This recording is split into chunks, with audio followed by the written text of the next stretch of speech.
ਸੁਨ ਸਤਿਗੁਰ ਆਗਮਨ ਕੋ ਪੁਰਜਨ ਉਰ ਹਰ ਖਾਏ। ਸਤਿਗੁਰਾਂ ਦਾ ਸ੍ਰੀ ਅਨੰਦਪੁਰ ਸਾਹਿਬ ਵਾਪਸ ਆਉਣਾ ਸੁਣ ਕੇ ਸ੍ਰੀ ਅਨੰਦਪੁਰ ਸਾਹਿਬ ਦੇ ਵਾਸੀ ਬੜੇ ਖੁਸ਼ ਹੋਏ ਹਨ। ਨਿਕਸੇ ਆਗੂ ਲੈਣ ਹਿਤ ਸਾਦਰ ਮਿਲੇ ਸੋ ਆਏ।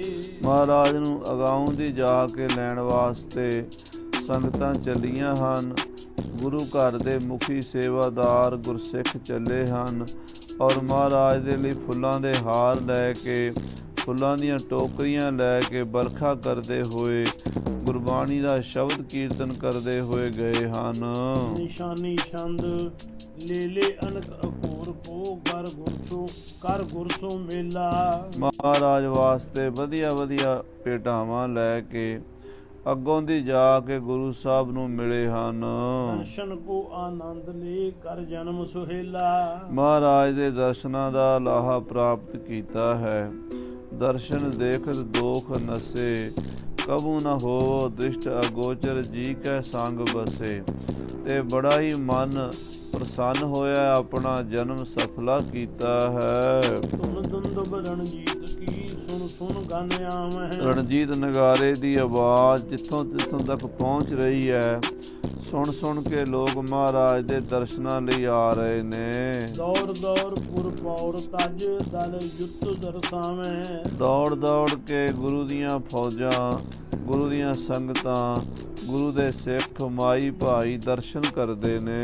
ਮੰਗਲ ਅਨਕ ਪ੍ਰਕਾਰ ਕੇ ਪੁਰ ਬਿਖੈਰ ਚੰਤੀ। ਸ੍ਰੀ ਅਨੰਦਪੁਰ ਸਾਹਿਬ ਦੀਆਂ ਸੰਗਤਾਂ ਨੇ ਅਨੇਕਾਂ ਪ੍ਰਕਾਰ ਦੇ ਮੰਗਲਾਚਾਰ ਕੀਤੇ ਹਨ। ਪੌਰ ਪਰ ਸਸਮੁਖੀ ਸਿਰ ਹੋਏ ਦਰਸੰਤੀ। ਚੰਦਰਮਾ ਵਰਗੇ ਮੁਖੜੇ ਵਾਲੀਆਂ ਬੀਬੀਆਂ ਦਰਵਾਜ਼ਿਆਂ ਤੇ ਖੜ ਕੇ ਫੁੱਲਾਂ ਦੀ ਵਰਖਾ ਕਰਦੀਆਂ ਨੇ ਤੇ ਸਤਿਗੁਰੂ ਪਾਤਸ਼ਾਹ ਦੇ ਪਾਵਨ ਮੁਖਾਰ ਬਿੰਦ ਦੇ ਦਰਸ਼ਨ ਕਰਦੀਆਂ ਨੇ। ਵਿਸੇ ਪ੍ਰਭੂ ਬਾਜ਼ਾਰ ਮੈਂ ਦੇਖਤ ਨਰ ਨਾਰੀ। ਮਹਾਰਾਜ ਬਾਜ਼ਾਰ ਵਿੱਚ ਆਏ ਹਨ। ਅਨੰਦਪੁਰ ਸਾਹਿਬ ਦੇ ਬਾਜ਼ਾਰ ਵਿੱਚ ਪ੍ਰਵੇਸ਼ ਕੀਤਾ ਹੈ। ਇਸਤਰੀ ਪੁਰਸ਼ ਮਹਾਰਾਜ ਦੇ ਦਰਸ਼ਨ ਕਰ ਰਹੇ ਹਨ। ਗਨ ਚਕੋਰ ਜਨ ਚੰਦ ਕੋ ਆਗਮਨ ਵਿਚਾਰੀ। ਕਵੀ ਜੀ ਕਹਿੰਦੇ ਜਿਵੇਂ ਚੰਦਰਮਾ ਦਾ ਦਰਸ਼ਨ ਚਕੋਰਾਂ ਕਰਦੀਆਂ ਨੇ। ਚੰਦ ਚਕੋਰ ਪ੍ਰੀਤ ਹੈ ਲਾਏ ਤਾਰ ਨਿਹਾਲੇ। ਪੂਰਨਮਾਸ਼ੀ ਦੀ ਰਾਤ ਹੋਵੇ ਤੇ ਚਕੋਰ ਸਾਰੀ ਰਾਤ ਅਸਮਾਨ ਵਾਲੀ, ਚੰਦਰਮਾ ਵਾਲੀ ਦੇਖਦੇ ਰਹਿੰਦੇ। ਇਸ ਤਰ੍ਹਾਂ ਗੁਰੂ ਦੀਆਂ ਸੰਗਤਾਂ ਮਹਾਰਾਜ ਦੇ ਪਾਵਨ ਮੁਖਾਰ ਬਿੰਦ ਵੱਲ ਵੇਖ ਰਹੀਆਂ ਹਨ। ਪੁਸ਼ਪਨ ਕੋ ਬਰਖਾਵਹੀ ਗੂੰਜਤ ਹੈ ਮਾਲਾ। ਫੁੱਲਾਂ ਦੀ ਵਰਖਾ ਕਰਦੀਆਂ ਨੇ। ਫੁੱਲਾਂ ਦੇ ਹਾਰ, ਫੁੱਲਾਂ ਦੀਆਂ ਮਾਲਾ ਪਰੋ ਕੇ ਰੱਖੀਆਂ ਹੋਈਆਂ ਨੇ। ਗ੍ਰਹਿਣ ਕਰਤ ਲਖ ਭਾਵ ਕੋ ਹੋਏ ਹਰਖ ਵਿਸਾਲਾ। ਮਹਾਰਾਜ ਸੰਗਤਾਂ ਦਾ ਪ੍ਰੇਮ ਵੇਖ ਕੇ ਉਹਨਾਂ ਦੀ ਭੇਟਾਵਾਂ ਅੰਗੀਕਾਰ ਕਰਦੇ ਨੇ ਤੇ ਸੰਗਤਾਂ ਨੂੰ ਬੜੀਆਂ ਖੁਸ਼ੀਆਂ ਵੰਡਦੇ ਨੇ। ਜਖ ਬਿਸਤਰਤ ਸਰੋਜ ਕੋ ਸਭ ਕੀ ਦਿਸ ਦੇਖੈ। ਸਾਧ ਸੰਗਤ ਜੀ, ਜਿਵੇਂ ਕਮਲ ਦੀਆਂ ਪੰਖੜੀਆਂ ਹੁੰਦੀਆਂ ਨੇ, ਇੰਨੀਆਂ ਸੋਹਣੀਆਂ ਮੋਟੀਆਂ ਸੁੰਦਰ ਸਤਿਗੁਰੂ ਜੀ ਦੀਆਂ ਅੱਖਾਂ ਹਨ, ਜਿਨ੍ਹਾਂ ਵਿੱਚ ਕਰੁਣਾ ਵੀ ਹੈ, ਰਸ ਵੀ ਹੈ, ਪਿਆਰ ਵੀ ਹੈ। ਸਤਿਗੁਰੂ ਆਪਣੇ ਸੇਵਕਾਂ ਵੱਲ, ਆਪਣੀਆਂ ਸੰਗਤਾਂ ਵੱਲ ਉਹ ਨੇਤਰ ਫੇਰਦੇ ਹਨ। ਕਿਰਪਾ ਕਟਾਖ ਅਵਲੋਕਨ ਕੀਨੋ। ਕਿਰਪਾ ਦ੍ਰਿਸ਼ਟੀ ਨਾਲ ਜਦੋਂ ਵੇਖਿਆ, ਦਾਸ ਕਾ ਦੁੱਖ ਬਿਦਾਰਿਓ। ਸੇਵਕਾਂ ਦੇ ਸਾਰੇ ਦੁੱਖ ਦੂਰ ਕਰ ਦਿੱਤੇ ਹਨ। ਪ੍ਰਸੰਨ ਸਭ ਕੋ ਕਰਹਿ ਜੇ ਮੋਦ ਬਿਸਿਖੈ। ਮਹਾਰਾਜ ਸਭ ਦਾ ਹਾਲ ਚਾਲ ਪੁੱਛਦੇ ਨੇ, ਸਾਰਿਆਂ ਨੂੰ ਪ੍ਰਸੰਨ ਕਰਦੇ ਨੇ, ਸਾਰਿਆਂ ਨੂੰ ਵਿਸ਼ੇਸ਼ ਖੁਸ਼ੀਆਂ ਦਿੰਦੇ ਨੇ। ਭਾਟ ਨਕੀਬ ਪੁਕਾਰ ਤੇ ਸਭ ਅਗਰ ਚਲਨ ਤੇ। ਭੱਟ ਨਕੀਬ ਗੁਰੂ ਸਾਹਿਬ ਜੀ ਦਾ ਜਸ ਕਰਨ ਵਾਲੇ ਅੱਗੇ ਮਹਾਰਾਜ ਦਾ ਜਸ ਕਰਦੇ ਜਾ ਰਹੇ ਨੇ, ਬਿਰਧ ਗਾ ਰਹੇ ਨੇ, ਸਵਈਏ ਪੜ੍ਹ ਰਹੇ ਨੇ, ਜਿਹਦੇ ਵਿੱਚ ਗੁਰੂ ਘਰ ਦੀ ਉਪਮਾ ਬਿਆਨ ਕੀਤੀ ਜਾ ਰਹੀ ਹੈ। ਜਸ ਬਖਾਨਤ ਪ੍ਰਭੂ ਕੋ ਸਭ ਹੂਨ ਸੁਨੰਤੇ। ਮਹਾਰਾਜ ਦਾ ਜਸ ਬਖਾਨ ਕਰ ਰਹੇ ਨੇ, ਸਾਰਿਆਂ ਨੂੰ ਮਹਾਰਾਜ ਦਾ ਜਸ ਸੁਣਾ ਰਹੇ ਨੇ। ਜਿਵੇਂ ਅੱਜ ਵੀ ਹਰਿਮੰਦਰ ਸਾਹਿਬ ਦੀ ਮਰਜ਼ਾਦਾ ਹੈ, ਜਦੋਂ ਸ੍ਰੀ ਗੁਰੂ ਗ੍ਰੰਥ ਸਾਹਿਬ ਜੀ ਦਾ ਸਰੂਪ ਆਉਂਦਾ ਤਾਂ ਭੱਟ ਸਵਈਏ ਪੜ੍ਹਦੇ ਹਨ। ਇਹ ਪੁਰਾਤਨ ਰਾਜਿਆਂ ਮਹਾਰਾਜਿਆਂ ਦੇ ਦਰਬਾਰ 'ਚ ਇੱਦਾਂ ਹੁੰਦਾ ਆਇਆ ਹੈ। ਭੱਟ ਲੋਕ ਆਪਣੇ ਮਾਲਕ ਦੀ ਉਸਤਤ ਵਿੱਚ ਬੜੇ ਸੋਹਣੇ ਛੰਦ ਰਚਿਆ ਕਰਦੇ ਸਨ, ਉਹਨਾਂ ਦੀ ਬੰਸਾਵਲੀ ਗਾਇਆ ਕਰਦੇ ਸਨ ਤੇ ਉਹਨਾਂ ਦਾ ਜਸ ਬਿਆਨ ਕਰਿਆ ਕਰਦੇ ਸਨ। ਪਰਵਸੇ ਸਤਿਗੁਰੂ ਦੁਰਗ ਮੈਂ ਜੋ ਬਣਿਓ ਨਵੀਨਾ। ਮਹਾਰਾਜ ਇਸ ਤਰ੍ਹਾਂ ਸ੍ਰੀ ਅਨੰਦਪੁਰ ਸਾਹਿਬ ਪਹੁੰਚੇ, ਜਿਹੜਾ ਬੜਾ ਸੁੰਦਰ ਆਨੰਦਗੜ੍ਹ ਕਿਲ੍ਹਾ ਬਣਿਆ ਹੈ। ਮਹਾਰਾਜ ਉਸ ਕਿਲ੍ਹੇ 'ਚ ਪ੍ਰਵੇਸ਼ ਕੀਤਾ ਹੈ। ਭਾਂਤ ਭਾਂਤ ਕੇ ਗ੍ਰਹਿ ਰਚੇ ਸੁਖ ਦਾ ਦੁੱਤ ਪੀਨਾ। ਬੜੇ ਸੋਹਣੇ ਸੁੰਦਰ ਵਧੀਆ ਵਧੀਆ ਭਾਂਤ ਭਾਂਤ ਦੇ ਵੰਨ ਸੁਵੰਨੇ ਕਮਰੇ ਮਕਾਨ ਬਣੇ ਹਨ, ਜਿਨ੍ਹਾਂ ਮਕਾਨਾਂ ਵਿੱਚ ਮਹਾਰਾਜ ਦੀ ਰਿਹਾਇਸ਼ ਹੈ। ਬਹੁਤ ਸੁੰਦਰ ਆਲੀਸ਼ਾਨ ਮਹਿਲਾਂ ਵਿੱਚ ਪ੍ਰਵੇਸ਼ ਕੀਤਾ ਹੈ। ਤੁਰੰਗਮ ਤੇ ਗਏ ਸੁੰਦਰ ਘਰ ਮਾਹੀ। ਘੋੜੇ ਤੋਂ ਉਤਰ ਕੇ ਮਹਾਰਾਜ ਸੱਚੇ ਪਾਤਸ਼ਾਹ ਆਪਣੇ ਸੋਹਣੇ ਘਰ ਵਿੱਚ ਪ੍ਰਵੇਸ਼ ਕੀਤਾ ਹੈ। ਪੀਠ ਪਲੰਗ ਕੀ ਪਰਥਰੇ ਧਰ ਆਯੁਧ ਪਾਹੀ। ਮਹਾਰਾਜ ਪਲੰਗ ਦੇ ਉੱਤੇ ਵੱਡਾ ਸਾਰਾ ਸ਼ਾਹੀ ਪਲੰਗ ਸੀ, ਜਿਸ ਤੇ ਬਿਰਾਜਿਆ ਕਰਦੇ ਸਨ। ਆਰਾਮ ਕਰਨ ਦੇ ਲਈ ਸਤਿਗੁਰੂ ਜਾ ਕੇ ਪਲੰਗ ਦੀ ਪਿੱਠ ਤੇ ਬੈਠੇ ਹਨ। ਆਪਣੇ ਗਾਤਰੇ ਦੇ ਸ਼ਸਤਰ ਉਤਾਰ ਕੇ ਸਿਰਹਾਣੇ ਵੱਲ ਰੱਖੇ ਹਨ। ਆਨੰਦ ਚੰਦ ਕ੍ਰੋਹਤ ਦੁਤੀ ਅਰ ਤੀਨੋਂ ਭਰਾਤਾ। ਮਹਾਰਾਜ ਦੇ ਕੋਲ ਇਸ ਵੇਲੇ ਕੌਣ ਕੌਣ ਹਨ? ਇੱਕ ਤਾਂ ਦੀਵਾਨ ਆਨੰਦ ਚੰਦ ਜੀ, ਜੋ ਭਾਈ ਉਮਰ ਸ਼ਾਹ ਦਾ ਪੋਤਾ ਸੀ। ਉਮਰ ਸ਼ਾਹ ਬੜੇ ਉੱਚੇ ਬ੍ਰਹਮ ਗਿਆਨੀ ਗੁਰੂ ਅਰਜਨ ਦੇਵ ਜੀ ਦੇ ਸਮੇਂ ਮਹਾਂਪੁਰਸ਼ ਹੋਏ ਹਨ। ਡਰੌਲੀ ਦੇ ਰਹਿਣ ਵਾਲੇ, ਜਿਨ੍ਹਾਂ ਨੇ ਪੰਜਵੇਂ ਪਾਤਸ਼ਾਹ ਦੀ ਸੇਵਾ ਕੀਤੀ, ਸ੍ਰੀ ਅੰਮ੍ਰਿਤਸਰ ਸਰੋਵਰ ਦੀ ਸੇਵਾ ਵਿੱਚ ਬਹੁਤ ਵੱਡਾ ਯੋਗਦਾਨ ਪਾਇਆ। ਉਹਨਾਂ ਦਾ ਪੋਤਰਾ ਗੁਰੂ ਘਰ ਦਾ ਮੁਖੀ ਮਸੰਦ ਸੀ ਔਰ ਸੂਰਬੀਰ ਯੋਧਾ ਬਹਾਦਰ ਸੀ। ਬਾਕੀ ਮਸੰਦਾਂ ਵਰਗਾ ਕਾਇਰ ਤੇ ਬੁਝਦਿਲ ਨਹੀਂ ਸੀ। ਇਸ ਕਰਕੇ ਗੁਰੂ ਸਾਹਿਬ ਨੂੰ ਆਪਣੇ ਕੋਲ ਰੱਖਿਆ ਕਰਦੇ ਸਨ।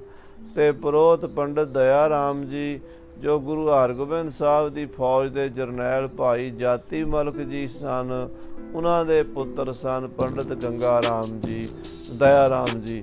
ਦਇਆ ਰਾਮ ਜੀ ਬੜੇ ਵਿਦਵਾਨ, ਸ਼ਾਸਤਰਾਂ ਦੇ ਵੀ ਬੇਤਾ ਸਨ ਤੇ ਸ਼ਸਤਰ ਵਿਦਿਆ ਦੇ ਵੀ ਬੜੇ ਮਾਹਰ ਸਨ। ਗੁਰੂ ਦੀ ਫੌਜ ਦੇ ਜੰਗੀ ਜਰਨੈਲ ਸਨ। ਔਰ 3 ਭਰਾਤਾ, ਕਿਉਂਕਿ 5 ਭਾਈ ਸਨ ਬੀਬੀ ਬੀਰੋ ਦੇ ਪੁੱਤਰ, 2 ਤਾਂ ਭੰਗਾਣੀ ਦੇ ਜੰਗ 'ਚ ਸ਼ਹੀਦੀ ਪਾ ਗਏ, ਭਾਈ ਸੰਗੋ ਸ਼ਾਹ ਤੇ ਭਾਈ ਜੀਤ ਮਲ। ਪਿੱਛੇ ਰਹਿ ਗਏ ਮਾਰੀ ਚੰਦ, ਗੰਗਾ ਰਾਮ ਤੇ ਗੁਲਾਬ ਰਾਏ। ਇਹ ਤਿੰਨੇ ਭਰਾ ਸਤਿਗੁਰਾਂ ਦੇ ਕੋਲ ਖੜੇ ਹਨ। ਆਇਸ ਤੇ ਨਿਜ ਨਿਜ ਸਿਵਰ ਉਤਰੇ ਸੁਖ ਦਾਤਾ। ਜਦੋਂ ਮਹਾਰਾਜ ਆਪਣੇ ਪਲੰਗ ਤੇ ਬੈਠ ਗਏ, ਸਾਰਿਆਂ ਨੇ ਗੁਰੂ ਸਾਹਿਬ ਤੋਂ ਆਗਿਆ ਲੈ ਕੇ ਆਪਣੇ ਆਪਣੇ ਡੇਰਿਆਂ 'ਚ ਜਾ ਕੇ ਆਰਾਮ ਕੀਤਾ ਹੈ। ਸਭ ਸੈਨਾ ਕੇ ਸੂਰਮੇ ਆਏ ਸੋ ਲੁੱਟ ਲਿਆਏ। ਆ ਜਿਹੜੀ ਸਾਰੀ ਫੌਜ ਆਈ ਸੀ, ਰਸਤੇ ਵਿੱਚ ਲੁੱਟਮਾਰ ਕਰਕੇ ਆਲਸੂਨ ਤੋਂ ਸਮਾਨ ਲਿਆਂਦਾ ਸੀ ਜਿਹੜਾ ਦੁਸ਼ਟਾਂ ਦਾ। ਵਸਤ ਸੰਭਾਰ ਉਤਾਰ ਕਰ ਨਿਜ ਸਿਵਰ ਸੁਹਾਏ। ਉਹਨਾਂ ਨੇ ਆਪਣੀ ਫੌਜੀ ਟਿਕਾਣਿਆਂ ਤੇ ਛਾਉਣੀ ਦੇ ਵਿੱਚ ਸਾਰੀਆਂ ਵਸਤੂਆਂ ਟਿਕਾਈਆਂ ਹਨ ਤੇ ਆਸਣ ਲਾਏ ਹਨ। ਖਾਨ ਪਾਨ ਕਰ ਜਾਮਨੀ ਹੋਏ ਸੁਖਤ ਬਿਤਾਈ। ਖਾਨ ਪਾਨ ਕਰਕੇ ਸੁੱਖ ਨਾਲ ਲੰਗਰ ਪ੍ਰਸ਼ਾਦ ਛਕ ਕੇ ਰਾਤ ਨੂੰ ਸੁੱਤੇ ਹਨ। ਰਾਤ ਸੁੱਖਾਂ ਨਾਲ ਬਤੀਤ ਕੀਤੀ ਹੈ। ਕਿ ਸਕਲ ਸੁਖ ਪਾਏ ਕਰ ਜੋਧਾ ਸਮੁਦਾਈ। ਗੁਰੂ ਪਾਤਸ਼ਾਹ ਦੀ ਫੌਜ ਦੇ ਸਾਰੇ ਯੋਧੇ ਆਪਣੇ ਆਪਣੇ ਆਸਨਾਂ ਤੇ ਟਿਕੇ ਹਨ, ਆਰਾਮ ਕੀਤਾ ਹੈ। ਸਹੀ ਪ੍ਰਾਤ ਜਾਗੇ ਪ੍ਰਭੂ ਕਰ ਸੋਚ ਇਸ਼ਨਾਨਾ। ਅੰਮ੍ਰਿਤ ਵੇਲਾ ਹੋਇਆ ਹੈ, ਸਵਾ ਪਹਿਰ ਰਾਤ ਰਹਿੰਦੀ। ਸਤਿਗੁਰੂ ਜੀ ਦਾ ਜਾਗਣ ਦਾ ਨੇਮ ਸੀਗਾ। ਅੰਮ੍ਰਿਤ ਵੇਲੇ ਉੱਠ ਕੇ ਪਾਤਸ਼ਾਹ ਨੇ ਸੋਚ ਇਸ਼ਨਾਨ ਕੀਤਾ ਹੈ। ਚਾਰ ਕਰੀ ਦਿਨ ਚਰੇ ਤੇ ਨਿਜ ਲਾਏ ਦੀਵਾਨਾ। ਤੇ ਪਹਿਲਾਂ ਆਪਣਾ ਨਿਤਨੇਮ ਸਿਮਰਨ ਪੂਰਾ ਧਿਆਨ ਕਰਕੇ, ਉਸ ਤੋਂ ਬਾਅਦ ਜਦੋਂ 4 ਕੜੀ ਦਿਨ ਚੜ੍ਹ ਗਿਆ, ਯਾਨੀ ਕੋਈ ਸਵੇਰ ਦੇ 8-9 ਵਜੇ ਹਨ, ਤਾਂ ਸੰਗਤ ਨੂੰ ਦਰਸ਼ਨ ਦੇਣ ਵਾਸਤੇ ਦੀਵਾਨ ਲਾਇਆ ਹੈ। ਜਿਸ ਕੀ ਗਨ ਸੰਗਤਾਂ ਇਕਤੀਪੁਰ ਹੋਈ। ਚਾਰੇ ਪਾਸਿਓਂ ਉੱਤਰ, ਦੱਖਣ, ਪੂਰਬ, ਪੱਛਮ ਦੀਆਂ ਸੰਗਤਾਂ ਸ੍ਰੀ ਅਨੰਦਪੁਰ ਸਾਹਿਬ ਇਕੱਠੀਆਂ ਹੋਈਆਂ, ਮਹਾਰਾਜ ਦੇ ਦਰਸ਼ਨਾਂ ਲਈ ਆਈਆਂ ਹੋਈਆਂ ਹਨ। ਹੁਕਮ ਅਬ ਆਏ ਕਹਿ ਦਰਸੈ ਸਭ ਕੋਈ। ਜਿਹੜੀਆਂ ਸੰਗਤਾਂ 2-4 ਦਿਨਾਂ ਤੋਂ ਉਡੀਕ ਰਹੀਆਂ ਸਨ ਜਾਂ ਦੂਰੋਂ ਚੱਲ ਕੇ ਆਈਆਂ ਸਨ ਵੀ ਗੁਰੂ ਸਾਹਿਬ ਦੇ ਦਰਸ਼ਨ ਕਰਨੇ ਹਨ, ਮਹਾਰਾਜ ਨਦੌਣ ਗਏ ਹੋਏ ਸਨ ਤੇ ਨਦੌਣ ਤੋਂ ਵਾਪਸ ਆਏ। ਉਹ ਸਾਰੀਆਂ ਸੰਗਤਾਂ ਜੋ ਦਰਸ਼ਨਾਂ ਦੀ ਉਡੀਕ ਵਿੱਚ ਬੈਠੀਆਂ ਸਨ, ਉਹਨਾਂ ਨੂੰ ਸੁਨੇਹਾ ਭੇਜਿਆ ਹੈ, ਆਓ ਭਾਈ ਸਤਿਗੁਰੂ ਜੀ ਦਾ ਦੀਵਾਨ ਲੱਗ ਗਿਆ ਹੈ। ਜਿਨ੍ਹਾਂ ਜਿਨ੍ਹਾਂ ਨੇ ਦਰਸ਼ਨ ਕਰਨੇ ਨੇ ਚੱਲ ਕੇ ਦਰਸ਼ਨ ਕਰ ਲਵੋ। ਗਇਓ ਮੇਵਰਾ ਸਬਨ ਪੈ ਗੁਰ ਆਏ ਸਗਾਈ। ਮਹਾਰਾਜ ਸੱਚੇ ਪਾਤਸ਼ਾਹ ਦਾ ਮੇਵੜਾ ਅਰਦਾਸੀਆ ਸਾਰਿਆਂ ਡੇਰਿਆਂ ਵਿੱਚ ਸਾਰੇ ਸਿਵਰਾਂ ਵਿੱਚ ਗਿਆ ਹੈ ਤੇ ਗੁਰੂ ਸਾਹਿਬ ਜੀ ਦੀ ਆਗਿਆ ਉਸਨੇ ਸਾਰਿਆਂ ਨੂੰ ਸੁਣਾਈ ਹੈ। ਸੁਨ ਸਰੋਨਨ ਮੈਂ ਆਨੰਦ ਭਾ ਤੂਰਨ ਸਮੁਦਾਈ। ਸਾਰਿਆਂ ਨੂੰ ਸੁਣ ਕੇ ਖੁਸ਼ੀ ਪ੍ਰਸੰਨਤਾ ਮਿਲੀ ਹੈ, ਬੜੇ ਪ੍ਰਸੰਨ ਹੋਏ ਹਨ। ਨਾਨਾ ਲੀਨ ਅਕੋਰ ਕੋ ਉਤਲਾਵਤ ਆਏ। ਨਾਨਾ ਪ੍ਰਕਾਰ ਦੀਆਂ ਭੇਟਾਵਾਂ, ਕੋਈ ਜੰਗੀ ਘੋੜਾ ਲੈ ਕੇ ਆਇਆ, ਕੋਈ ਸ਼ਸਤਰ ਲੈ ਕੇ ਆਇਆ, ਕੋਈ ਢਾਲ ਤਲਵਾਰ ਬਰਛਾ ਬੰਦੂਕ ਲੈ ਕੇ ਆਇਆ, ਕੋਈ ਬਸਤਰ, ਕੋਈ ਮਾਇਆ, ਕੋਈ ਖਾਣ ਪਾਣ ਦੇ ਪਦਾਰਥ ਮੇਵੇ, ਜੈਸੀ ਜੈਸੀ ਕੋਈ ਭੇਟਾ ਲੈ ਕੇ ਆਇਆ ਹੈ। ਛੇਤੀ ਨਾਲ ਮਹਾਰਾਜ ਦੇ ਚਰਨਾਂ 'ਚ ਹਾਜ਼ਰ ਕਰਨ ਲਈ ਦੌੜੇ ਹਨ ਸਿੱਖ। ਮਨੋ ਤਿਰਖਾ ਤੁਰ ਤਾਲ ਕੀ ਸੁਧ ਸੁਨ ਕਰ ਧਾਏ। ਜਿਵੇਂ ਮਾਨੋ ਪਿਆਸਿਆਂ ਨੂੰ ਪਤਾ ਲੱਗਾ ਹੋਵੇ ਵੀ ਨੇੜੇ ਹੀ ਸਰੋਵਰ ਹੈ, ਉਥੋਂ ਜਲ ਮਿਲੇਗਾ ਪੀਣ ਵਾਸਤੇ, ਇਵੇਂ ਦਰਸ਼ਨ ਪਿਆਸੀ ਦਿਨਸ ਰਾਤ ਚਿਤੋਂ ਅਨ ਦਿਨ ਨੀਤ। ਖੋਲ ਕਪਟ ਗੁਰ ਮੇਲੀਆ ਨਾਨਕ ਹਰ ਸੰਗ ਮੀਤ। ਮਹਾਰਾਜ ਦੇ ਦਰਸ਼ਨਾਂ ਦੀ ਪਿਆਸ ਵਾਲੇ ਗੁਰਸਿੱਖ ਦੌੜੇ ਆਏ ਹਨ। ਚਮਰ ਚਲਾ ਚਲ ਚੁਆਰ ਹੋਵੇ ਜਨ ਕਿਰਨ ਸਕੇਲੀ। ਮਹਾਰਾਜ ਦੇ ਸੀਸ ਉੱਤੇ ਬੜਾ ਸੁੰਦਰ ਚੌਰ ਚੌਰ ਬਰਦਾਰ ਚਲਾ ਰਹੇ ਨੇ, ਦੋਵੇਂ ਪਾਸੇ ਖੜੇ ਹੋਏ। ਏਦਾਂ ਲੱਗਦਾ ਹੈ ਮਾਨੋ ਸੂਰਜ ਦੀਆਂ ਕਿਰਨਾਂ ਇਕੱਠੀਆਂ ਕਰਕੇ। ਝੂਲਤ ਕਲਗੀ ਸੀਸ ਪਰ ਦਮਕਤ ਦੁੱਤ ਮੇਲੀ। ਮਹਾਰਾਜ ਦੇ ਸੀਸ ਤੇ ਕਲਗੀ ਸ਼ੋਭਾ ਪਾ ਰਹੀ ਹੈ, ਝੂਲਦੀ ਆ ਕਲਗੀ। ਭਾਈ ਵੀਰ ਸਿੰਘ ਜੀ ਨੇ ਲਿਖਿਆ, ਨਾ ਮੈਂ ਬੁੰਨੀ ਮੈਂ ਕੁੱਠੀ ਵੇ ਲੋਕਾ। ਉਸ ਕਲਗੀ ਦੀਆਂ ਅਣੀਆਂ, ਉਹ ਕਲਗੀ ਦੀਆਂ ਅਣੀਆਂ ਹੀ ਮਨ ਨੂੰ ਮੋਹ ਲੈਂਦੀਆਂ ਹਨ। ਕਲਗੀਧਰ ਪਾਤਸ਼ਾਹ ਮਹਾਰਾਜ ਜਿਨ੍ਹਾਂ ਬਾਰੇ ਭਾਈ ਸੰਤੋਖ ਸਿੰਘ ਜੀ ਕਹਿੰਦੇ ਆ, ਆਨ ਕੀ ਆਥ ਨਿਰਾਸ ਪਈ ਕਲਗੀਧਰ ਬਾਸ ਕੀਓ ਮਨ ਮਾਹੀ। ਏਦਾਂ ਕਲਗੀਆਂ ਵਾਲੇ ਪਾਤਸ਼ਾਹ ਤਖਤ ਤੇ ਬੈਠੇ ਹਨ। ਰੰਗਦਾਰ ਦਸਤਾਰ ਕੋ ਬੰਦੇਜ ਅਨੂਠੋ। ਅੱਜ ਬੜੀ ਸੋਹਣੀ ਰੰਗਦਾਰ ਦਸਤਾਰ ਸੀਸ ਤੇ ਸਜਾਈ ਹੈ, ਬੜੇ ਅਨੂਠੇ ਢੰਗ ਨਾਲ, ਫੱਬਵੇਂ ਢੰਗ ਨਾਲ ਸੋਹਣੀ ਦਸਤਾਰ ਸੀਸ ਤੇ ਸ਼ੋਭਾ ਪਾ ਰਹੀ ਹੈ। ਜਿਗਾ ਜਵਾਹਰ ਜਗਮਗ ਹੈ ਜਾਹਰ ਛਬ ਉਠੋ। ਮਹਾਰਾਜ ਦੇ ਕਲਗੀ ਦੇ ਨਾਲ ਜਿਗਾ ਜਿਹੜੀ ਹੀਰਿਆਂ ਮੋਤੀਆਂ ਨਾਲ ਜੜੀ ਹੋਈ ਹੈ, ਜਗਮਗ ਜਗਮਗ ਕਰਦੀ ਹੈ, ਜਿਹਦੀ ਚਮਕ ਦੂਰੋਂ ਹੀ ਪੈਂਦੀ ਹੈ। ਬਦਨ ਚੰਦ ਅਹਲਾਦ ਕਰ ਮੰਡਲ ਬੱਡ ਰੂਰਾ। ਮਹਾਰਾਜ ਦਾ ਮੁਖੜਾ ਬੜਾ ਖਿੜਿਆ ਹੋਇਆ ਹੈ, ਸੁੰਦਰ ਚੰਦਰਮਾ ਵਰਗਾ ਸਮਾਨ ਸੋਹਣਾ ਸੁੰਦਰ ਮੁਖੜਾ ਹੈ, ਬਾਲਾ ਹੀ ਮਨ ਨੂੰ ਮੋਹਣ ਵਾਲਾ ਹੈ, ਬੜਾ ਤੇਜ ਪ੍ਰਤਾਪੀ ਮੱਥਾ ਹੈ। ਨੇਤਰਾਂ ਵਿੱਚੋਂ ਜਦੋਂ ਜੋਤ ਨਿਕਲ ਕੇ ਆਪਣੇ ਸੇਵਕਾਂ ਤੇ ਪੈਂਦੀ ਆ ਦ੍ਰਿਸ਼ਟੀ ਤਾਂ ਉਹਨਾਂ ਨੂੰ ਨਿਹਾਲ ਕਰ ਦਿੰਦੇ ਹਨ। ਕੁੰਡਲ ਡੋਲਤ ਕਰਨ ਯੁਗ ਸੋਭਤ ਗੁਰਸੂਰਾ। ਬੜੇ ਸੋਹਣੇ ਕੁੰਡਲ ਸ਼ੋਭਾ ਪਾਉਂਦੇ ਨੇ, ਕਰਨਾਂ ਵਿੱਚ ਪਾਏ ਹੋਏ ਪਾਤਸ਼ਾਹ ਬੜੇ ਸੋਹਣੇ ਲੱਗਦੇ ਨੇ। ਕਮਲ ਪਾਖਰੀ ਆਂਖ ਜੁਗ ਪੈਨੀ ਜੁਗ ਪੋਰਾ। ਆਹਾ, ਕਮਲ ਦੀਆਂ ਪੰਖੜੀਆਂ ਵਰਗੀਆਂ ਮੋਟੀਆਂ ਸੁੰਦਰ ਵਿਸਤਰਤ ਸੋਹਣੀਆਂ ਅੱਖਾਂ ਹਨ, ਜਿਨ੍ਹਾਂ ਦੀਆਂ ਦੋਵਾਂ ਕੋਰਾਂ ਤਿੱਖੀਆਂ ਹਨ ਬੜੀਆਂ। ਲਾਜ ਜਹਾਜ ਕਿਰਪਾ ਭਰੇ ਦੇਖਤ ਸਿੱਖ ਓਰਾ। ਔਰ ਇਹ ਨੇਤਰਾਂ ਦੇ ਵਿੱਚ ਜਿੱਥੇ ਵੀਰ ਰਸ ਹੈ, ਜਿੱਥੇ ਜਾਹੋ ਜਲਾਲ ਹੈ, ਉੱਥੇ ਇਹਨਾਂ ਨੇਤਰਾਂ ਵਿੱਚ ਲਾਜ ਵੀ ਹੈ। ਲਾਜ ਜਹਾਜ਼, ਮਾਨੋ ਲਾਜ ਦੇ, ਲੱਜਾ ਦੇ, ਸ਼ਰਮ ਦੇ ਦੋ ਜਹਾਜ਼ ਭਰੇ ਪਏ ਹਨ। ਮਹਾਰਾਜ 10ਵੇਂ ਪਾਤਸ਼ਾਹ ਜੀ ਦੇ ਬਾਰੇ ਪੁਰਾਤਨ ਸਿੰਘ ਅਰਦਾਸ ਕਰਿਆ ਕਰਦੇ ਸੀ। ਨਿਹੰਗ ਸਿੰਘ ਖਾਸ ਕਰਕੇ ਲੰਗਰ ਛਕਣ ਤੋਂ ਬਾਅਦ ਕਹਿੰਦੇ ਹੁੰਦੇ ਸੀ, ਹੁਣ ਦੇ ਨੂੰ ਬਹੁਤਿਆਂ ਨੂੰ ਪਤਾ ਹੀ ਨਹੀਂ, ਮਰਿਆਦਾ ਹੀ ਨਿਹੰਗ ਸਿੰਘ ਵੀ ਭੁੱਲੀ ਜਾਂਦੇ ਆ। ਇਹ ਪੁਰਾਤਨ ਮਰਿਆਦਾ ਸੀ, ਪ੍ਰਸ਼ਾਦਾ ਛਕਣਾ ਤੇ ਆਖਣਾ, ਹੇ ਸੋਢੀ ਸੱਚੇ ਪਾਤਸ਼ਾਹ ਮਹਾਰਾਜ, ਨਾ ਕਰੀ ਕਿਸੇ ਦਾ ਮੁਥਾਜ, ਕਰੀ ਉਹਦਾ ਮੁਥਾਜ ਜਿਹਦੇ ਨੇਤਰਾਂ 'ਚ ਲਾਜ। ਚੜ੍ਹਨੇ ਕੋ ਘੋੜਾ ਉਡਾਣੇ ਕੋ ਬਾਜ, ਤੇਰਾ ਚਾਰ ਕੁੰਡ ਤੇ ਰਾਜ। ਐਸੇ ਕਲਗੀਧਰ ਪਾਤਸ਼ਾਹ ਮਹਾਰਾਜ ਦੇ ਨੇਤਰ ਹਨ, ਉਹਨਾਂ ਦੇ ਵਿੱਚ ਲਾਜ ਹੈ, ਸ਼ਰਮ ਹੈ। ਭਾਵ ਜੇ ਕੋਈ ਸ਼ਰਨ ਆ ਜਾਵੇ ਤੇ ਫਿਰ ਮਹਾਰਾਜ ਉਹਨੂੰ ਖਾਲੀ ਨਹੀਂ ਮੋੜ ਸਕਦੇ। ਇਹ ਉਹਨਾਂ ਦਾ ਬਿਰਧ ਹੈ, ਜੋ ਸ਼ਰਨ ਆਵੈ ਤਿਸ ਕੰਠ ਲਾਵੈ, ਇਹ ਬਿਰਧ ਸੁਆਮੀ ਸੰਦਾ।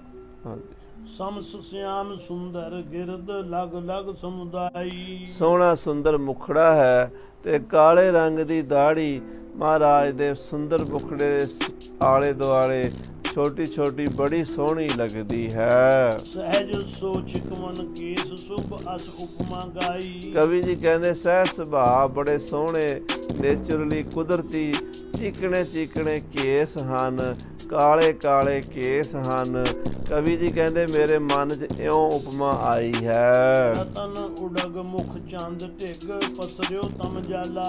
ਇਦਾਂ ਲੱਗਦਾ ਹੈ ਵੀ ਜਿਵੇਂ ਮਹਾਰਾਜ ਕਲਗੀਧਰ ਪਾਤਸ਼ਾਹ ਦਾ ਮੁਖੜਾ ਚੰਦਰਮਾ ਸਮਾਨ ਹੈ ਤੇ ਆਲੇ ਦੁਆਲੇ ਕਹਿੰਦੇ ਹਨੇਰਾ ਪਸਰਿਆ ਹੋਇਆ, ਜਿਵੇਂ ਚੰਦਰਮਾ ਦੇ ਆਲੇ ਦੁਆਲੇ ਹਨੇਰਾ ਹੁੰਦਾ ਜਾਂ ਤਾਰਿਆਂ ਦੇ ਆਲੇ ਦੁਆਲੇ ਹਨੇਰਾ ਹੁੰਦਾ, ਇਸ ਤਰ੍ਹਾਂ ਤਾਰਿਆਂ ਵਰਗਾ ਸਤਿਗੁਰਾਂ ਦਾ ਮੁਖੜਾ ਚਮਕਦਾ ਹੈ, ਰਤਨਾ ਵਰਗਾ ਮਹਾਰਾਜ ਦਾ ਮੁਖੜਾ ਚਮਕਦਾ ਹੈ ਤੇ ਕਾਲੇ ਕੇਸ ਜਿਹੜੇ ਹਨ ਉਹ ਹਨੇਰੇ ਦੇ ਸਮਾਨ ਸੋਭਾ ਪਾ ਰਹੇ ਹਨ। ਦਿਪਤ ਦਸਨ ਮੁਸਕਿਆਨ ਜੁਤ ਦੁਤ ਚਾਰ ਬਿਸਾਲਾ। ਜਦੋਂ ਪਾਤਸ਼ਾਹ ਮੁਸਕਰਾਉਂਦੇ ਹਨ ਤੇ ਬੁੱਲੀਆਂ ਤੇ ਹਾਸਾ ਆਉਂਦਾ ਹੈ, ਉਸ ਵੇਲੇ ਪਾਤਸ਼ਾਹ ਦੇ ਮੋਤੀਆਂ ਵਰਗੇ ਦੰਦ ਇਉਂ ਚਮਕਦੇ ਨੇ ਜਿਵੇਂ ਮੋਤੀਆਂ ਦੇ ਡੱਬੇ ਵਿੱਚ ਮੋਤੀ ਚਮਕਦੇ ਹੋਣ। ਮਨੋ ਸੁਰਨ ਕੀ ਸਭਾ ਮੈਂ ਕਮਲਾਸਨ ਬੈਸੇ। ਆਖੋ ਸਤਨਾਮ। ਕਵੀ ਜੀ ਕਹਿੰਦੇ ਇੰਝ ਲੱਗਦਾ ਜਿਵੇਂ ਦੇਵਤਿਆਂ ਦੀ ਸਭਾ ਵਿੱਚ ਬ੍ਰਹਮਾ ਜੀ ਬੈਠੇ ਹੋਣ। ਸਿੱਖ ਸੰਗਤ ਕੇ ਵਿੱਚ ਪ੍ਰਭ ਸੋਬਤ ਦੁਤ ਐਸੇ। ਆਪਣੇ ਸਿੱਖ ਸੰਗਤ ਵਿੱਚ ਪਾਤਸ਼ਾਹ ਕਲਗੀਆਂ ਵਾਲੇ ਇਸ ਤਰ੍ਹਾਂ ਸੋਭਾ ਪਾ ਰਹੇ ਹਨ। ਦਰਸ਼ਨ ਕਰ ਕਰ ਬੰਦਨਾ ਗਨ ਅਰਪ ਅਕੋਰ ਹੈ। ਅਨੇਕਾਂ ਪ੍ਰਕਾਰ ਦੀਆਂ ਭੇਟਾਵਾਂ ਅਰਪਣ ਕਰ ਕਰਕੇ ਮਹਾਰਾਜ 10ਵੇਂ ਪਾਤਸ਼ਾਹ ਦੇ ਚਰਨਾਂ ਵਿੱਚ ਰੱਖ ਕੇ ਨਮਸਕਾਰਾਂ ਕਰਦੇ ਹਨ। ਬੈਠਤ ਹੈ ਚਹੁ ਦਿਸ਼ਾ ਮੈਂ ਦੋਨੋਂ ਕਰ ਜੋਰੇ। ਔਰ ਸਾਧ ਸੰਗਤ ਜੀ ਚਾਰੇ ਪਾਸੇ ਮਹਾਰਾਜ ਦੇ ਆਲੇ ਦੁਆਲੇ ਬੈਠਦੇ ਹਨ, ਦੋਵੇਂ ਹੱਥ ਜੋੜ ਕੇ ਸੋਭਦੇ ਹਨ।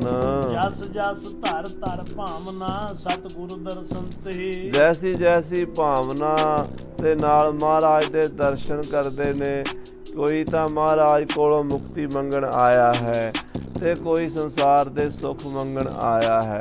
ਜੋ ਮੰਗੈ ਠਾਕਰ ਆਪਣੇ ਤੇ ਸੋਈ ਸੋਈ ਦੇਵੈ, ਨਾਨਕ ਦਾਸ ਮੁਖਤੇ ਜੋ ਬੋਲੈ ਇਹਾਂ ਉਹਾਂ ਸੱਚ ਹੋਵੈ। ਜੈਸੀ ਜੈਸੀ ਭਾਵਨਾ ਨਾਲ ਸਿੱਖ ਦਰਸ਼ਨ ਕਰਦੇ ਨੇ, ਤਸ ਤਸ ਪੁਰਵਤ ਸੰਗਤਾਂ ਅਰਦਾਸ ਕਰਨ ਤੇ। ਤੈਸੀ ਤੈਸੀ ਮਹਾਰਾਜ ਭਾਵਨਾ ਪੂਰੀ ਕਰੀ ਜਾਂਦੇ ਨੇ। ਸੰਗਤਾਂ ਅਰਦਾਸਾਂ ਕਰ ਰਹੀਆਂ ਨੇ, ਜੋ ਮੰਗਦੀਆਂ ਨੇ ਸੰਗਤਾਂ ਮਹਾਰਾਜ ਦੇਈ ਜਾਂਦੇ ਨੇ। ਕਿਰਪਾ ਦ੍ਰਿਸ਼ਟ ਸਭ ਹੂਨ ਪਰ ਡਾਰਤ ਦਿਸ ਚਾਰੇ। ਮਹਾਰਾਜ ਚਾਰੇ ਪਾਸੇ ਕਿਰਪਾ ਦ੍ਰਿਸ਼ਟੀ ਨਾਲ ਤੱਕਦੇ ਨੇ। ਸੰਗਤਾਂ ਦੇ ਦੀਵਾਨ ਵਿੱਚ ਬੈਠੀਆਂ ਹੋਈਆਂ ਸੰਗਤਾਂ ਤੇ ਵੀ ਨਿਗਾਹ ਪੈਂਦੀ ਹੈ, ਔਰ ਜਿਹੜੇ ਮੱਥਾ ਟੇਕਣ ਲਈ ਲਾਈਨ 'ਚ ਲੱਗੇ ਖਲੋਤੇ ਨੇ ਉਹਨਾਂ ਤੇ ਵੀ ਨਿਗਾਹ ਪੈਂਦੀ ਹੈ। ਜਿਹੜੇ ਦੂਰ ਖੜ ਕੇ ਦਰਸ਼ਨ ਕਰ ਰਹੇ ਨੇ, ਅਜੇ ਨੇੜੇ ਆਉਣ ਦਾ ਉਹਨਾਂ ਨੂੰ ਸਮਾਂ ਨਹੀਂ ਮਿਲ ਰਿਹਾ, ਉਹਨਾਂ ਉੱਤੇ ਵੀ ਦ੍ਰਿਸ਼ਟੀ ਕਰ ਰਹੇ ਨੇ। ਮਨਹੁ ਸ੍ਰਿਸ਼ਟ ਕਰ ਉਤਪਤੀ ਬਿਦ ਤਿਨਹੁ ਨਿਹਾਰੇ।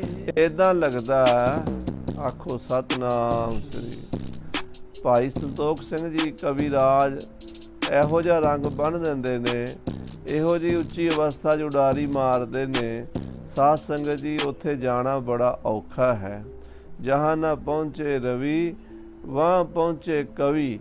ਕਹਿੰਦੇ ਮਾਨੋ ਇੱਦਾਂ ਲੱਗਦਾ ਹੈ ਕਲਗੀਧਰ ਪਾਤਸ਼ਾਹ ਇੱਦਾਂ ਆਪਣੀਆਂ ਸੰਗਤਾਂ ਵੱਲ ਵੇਖਦੇ ਨੇ ਜਿਵੇਂ ਬ੍ਰਹਮਾ ਜੀ ਸੰਸਾਰ ਦੀ ਉਤਪਤੀ ਕਰਕੇ ਸੰਸਾਰ ਵੱਲ ਵੇਖ ਰਹੇ ਹੋਣ।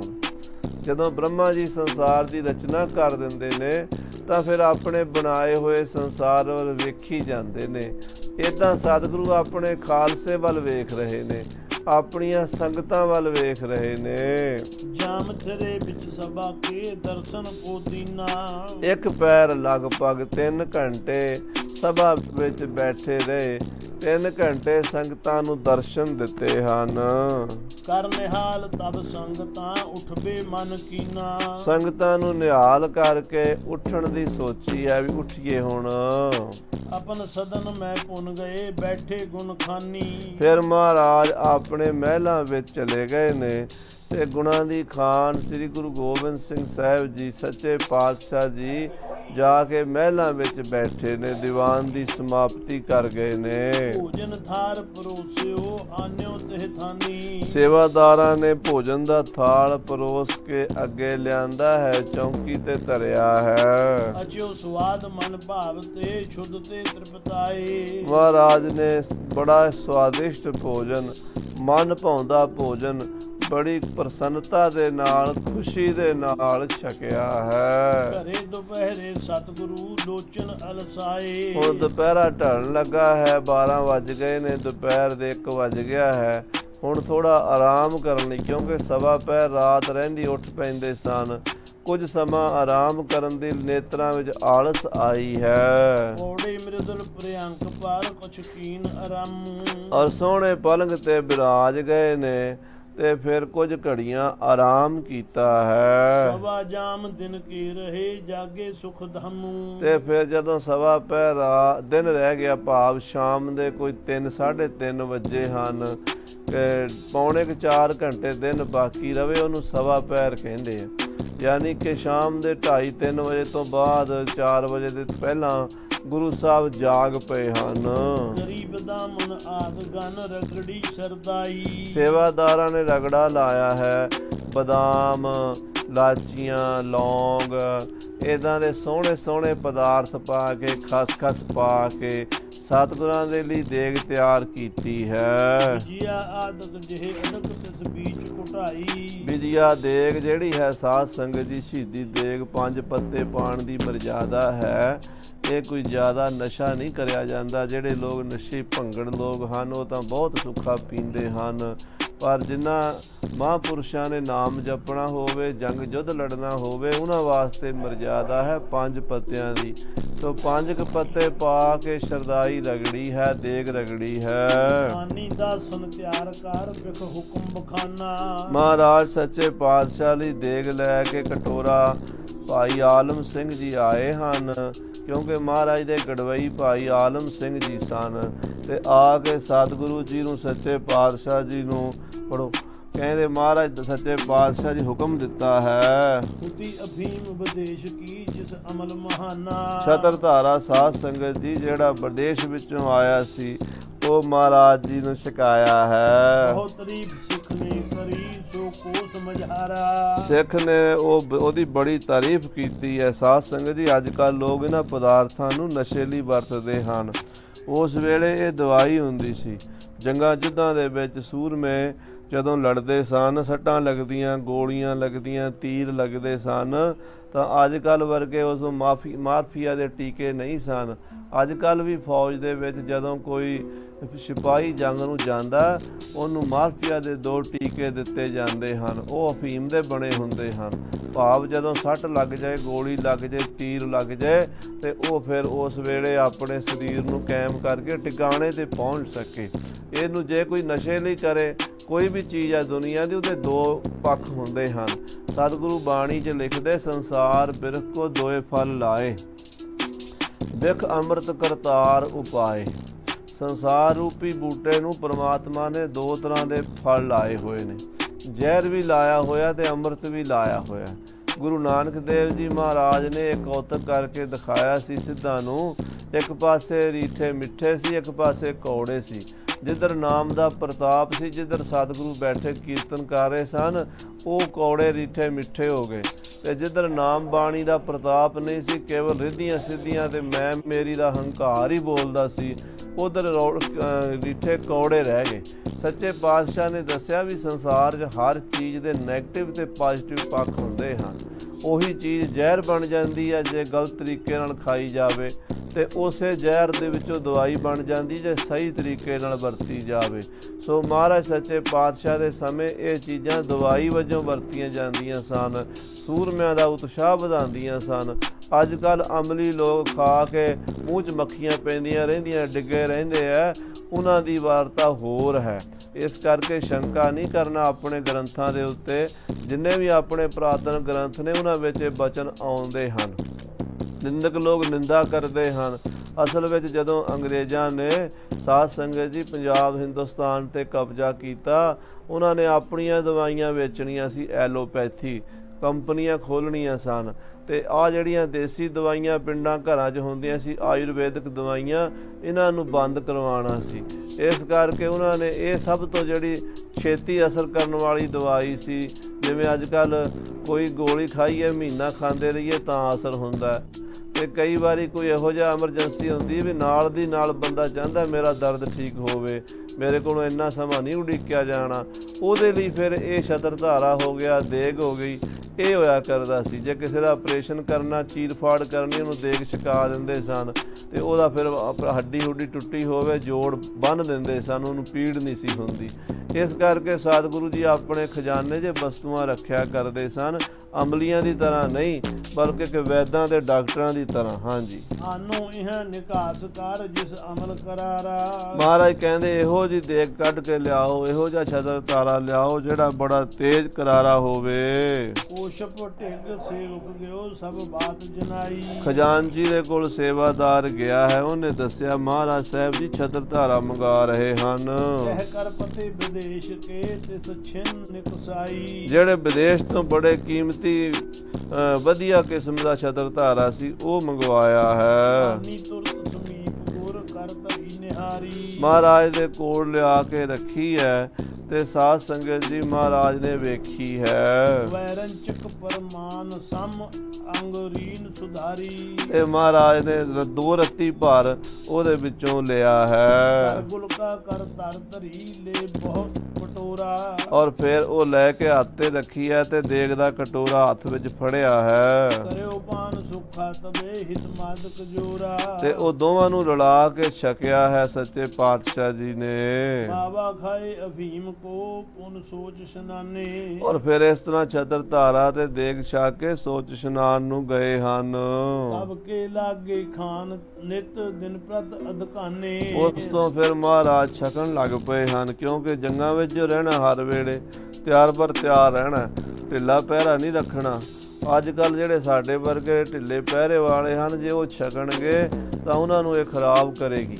ਜਿਹੜੇ ਸੂਰਮਿਆਂ ਨੂੰ ਸੂਰਮਿਆਂ ਦਾ ਅਧਿਕਾਰ ਹੈ, ਯੋਧਿਆਂ ਦਾ ਅਧਿਕਾਰ ਹੈ, ਜਿਹੜੇ ਜੰਗ ਵਿੱਚ ਮਾਰਾ ਬਕਾਰਾ ਕਰਦੇ ਹਨ, ਜਿਨ੍ਹਾਂ ਨੂੰ ਸੰਸਾਰ ਦੀ ਪ੍ਰੀਤੀ ਨਹੀਂ ਹੈ, ਇਹ ਸੰਸਾਰ ਨੂੰ ਮਿਥਿਆ ਜਾਣਿਆ ਹੈ, ਇੱਥੋਂ ਚਲੇ ਜਾਣਾ ਹੈ, ਸ਼ਹੀਦੀ ਪਾਣੀ ਹੈ, ਯੁੱਧ ਵਿੱਚ ਲੜਨਾ ਹੈ, ਉਹਨਾਂ ਵਾਸਤੇ ਇਹ ਵਸਤੂਆਂ ਹੁੰਦੀਆਂ ਨੇ। ਜਿਹੜੇ ਮਾੜੇ ਲੋਕ ਹਨ, ਪਾਪੀ ਕੁਕਰਮੀ ਲੋਕ, ਉਹ ਮਾੜੇ ਕਰਮਾਂ ਲਈ ਛਕਦੇ ਹਨ ਤਾਂ ਉਹ ਆਪੇ ਪਰਮੇਸ਼ਰ ਦੇ ਦੇਣਦਾਰ ਬਣਦੇ ਹਨ। ਇਸ ਕਰਕੇ ਮਹਾਂਪੁਰਸ਼ਾਂ ਨੂੰ ਤੇ ਸੰਸਾਰੀ ਬੰਦਿਆਂ ਨੂੰ ਇੱਕੋ ਦ੍ਰਿਸ਼ਟੀ ਨਾਲ ਨਹੀਂ ਦੇਖਣਾ ਚਾਹੀਦਾ। ਇਹ ਸਾਧ ਸੰਗਤ ਜੀ ਵਿਚਾਰ ਹੈ। ਜਿਹੜੇ ਦਸਮ ਦੀ ਬਾਣੀ ਤੇ ਜਾਂ ਗੁਰਪ੍ਰਤਾਪ ਸੂਰਜ ਤੇ ਜਾਂ ਹੋਰ ਪੰਥ ਪ੍ਰਕਾਸ਼, ਇਹ ਇਕੱਲਾ ਸੂਰਜ ਪ੍ਰਕਾਸ਼ ਵਿੱਚ ਨਹੀਂ ਆਉਂਦਾ ਪ੍ਰਸੰਗ। ਆਪਣੇ ਜਿੰਨੇ ਵੀ ਪੁਰਾਤਨ ਗ੍ਰੰਥ ਨੇ, ਗੁਰਬਿਲਾਸ, ਮਹਿਮਾ ਪ੍ਰਕਾਸ਼, ਪੰਥ ਪ੍ਰਕਾਸ਼, ਉਹਨਾਂ ਸਾਰਿਆਂ ਵਿੱਚ ਇੱਦਾਂ ਦੇ ਪ੍ਰਸੰਗ ਆਉਂਦੇ ਹਨ। ਕਈ ਕਹਿੰਦੇ ਬਾਅਦ ਵਿੱਚ ਕਿਸੇ ਨੇ ਲਿਖ ਦਿੱਤੇ ਹਨ। ਜੇ ਬਾਅਦ ਵਿੱਚ ਲਿਖੇ ਹੁੰਦੇ, ਇੱਕ ਗ੍ਰੰਥ ਵਿੱਚ ਲਿਖਣੇ ਸੀ, 2 'ਚ ਲਿਖਣੇ ਸੀ, ਸਾਰਿਆਂ 'ਚ ਥੋੜ੍ਹਾ ਲਿਖਣੇ ਸੀ। ਸਤਿਗੁਰੂ ਸੱਚੇ ਪਾਤਸ਼ਾਹ ਜੀ ਜੰਗੀ ਖੇਡ ਸੀ, ਯੁੱਧ ਵਾਲੀ ਖੇਡ ਸੀ, ਤੇ ਯੁੱਧ ਵਾਲੀ ਖੇਡ ਦੇ ਵਿੱਚ ਇਹ ਵਸਤੂਆਂ ਚੱਲਦੀਆਂ ਹਨ। ਇਸ ਕਰਕੇ ਜਿਹੜਾ ਗੁਰੂ ਕਾ ਸਿੱਖ ਸ਼ਰਧਾਵਾਨ ਹੈ ਉਹ ਤਾਂ ਸ਼ੰਕਾ ਕਰਦਾ ਨਹੀਂ, ਤੇ ਜਿਹੜਾ ਸਾਧ ਸੰਗਤ ਜੀ ਸ਼ੰਕੇ ਜੀ ਪਿਆ ਰਹਿਣਾ ਉਹਦਾ ਕੋਈ ਇਲਾਜ ਨਹੀਂ। ਮਹਾਰਾਜ ਨੇ ਕਿਹਾ ਉਹਦਾ ਸ਼ੰਕਾ ਤੇ ਬ੍ਰਹਮਾ ਵੀ ਨਹੀਂ ਮਿਟਾ ਸਕਦਾ। ਗੁਰੂ ਕੇ ਸਿੱਖਾਂ ਨੂੰ ਤੇ ਆਪਣੇ ਗੁਰੂ ਦੀ ਹਰ ਗੱਲ ਤੇ ਸ਼ਰਧਾ ਰੱਖਣੀ ਚਾਹੀਦੀ ਹੈ।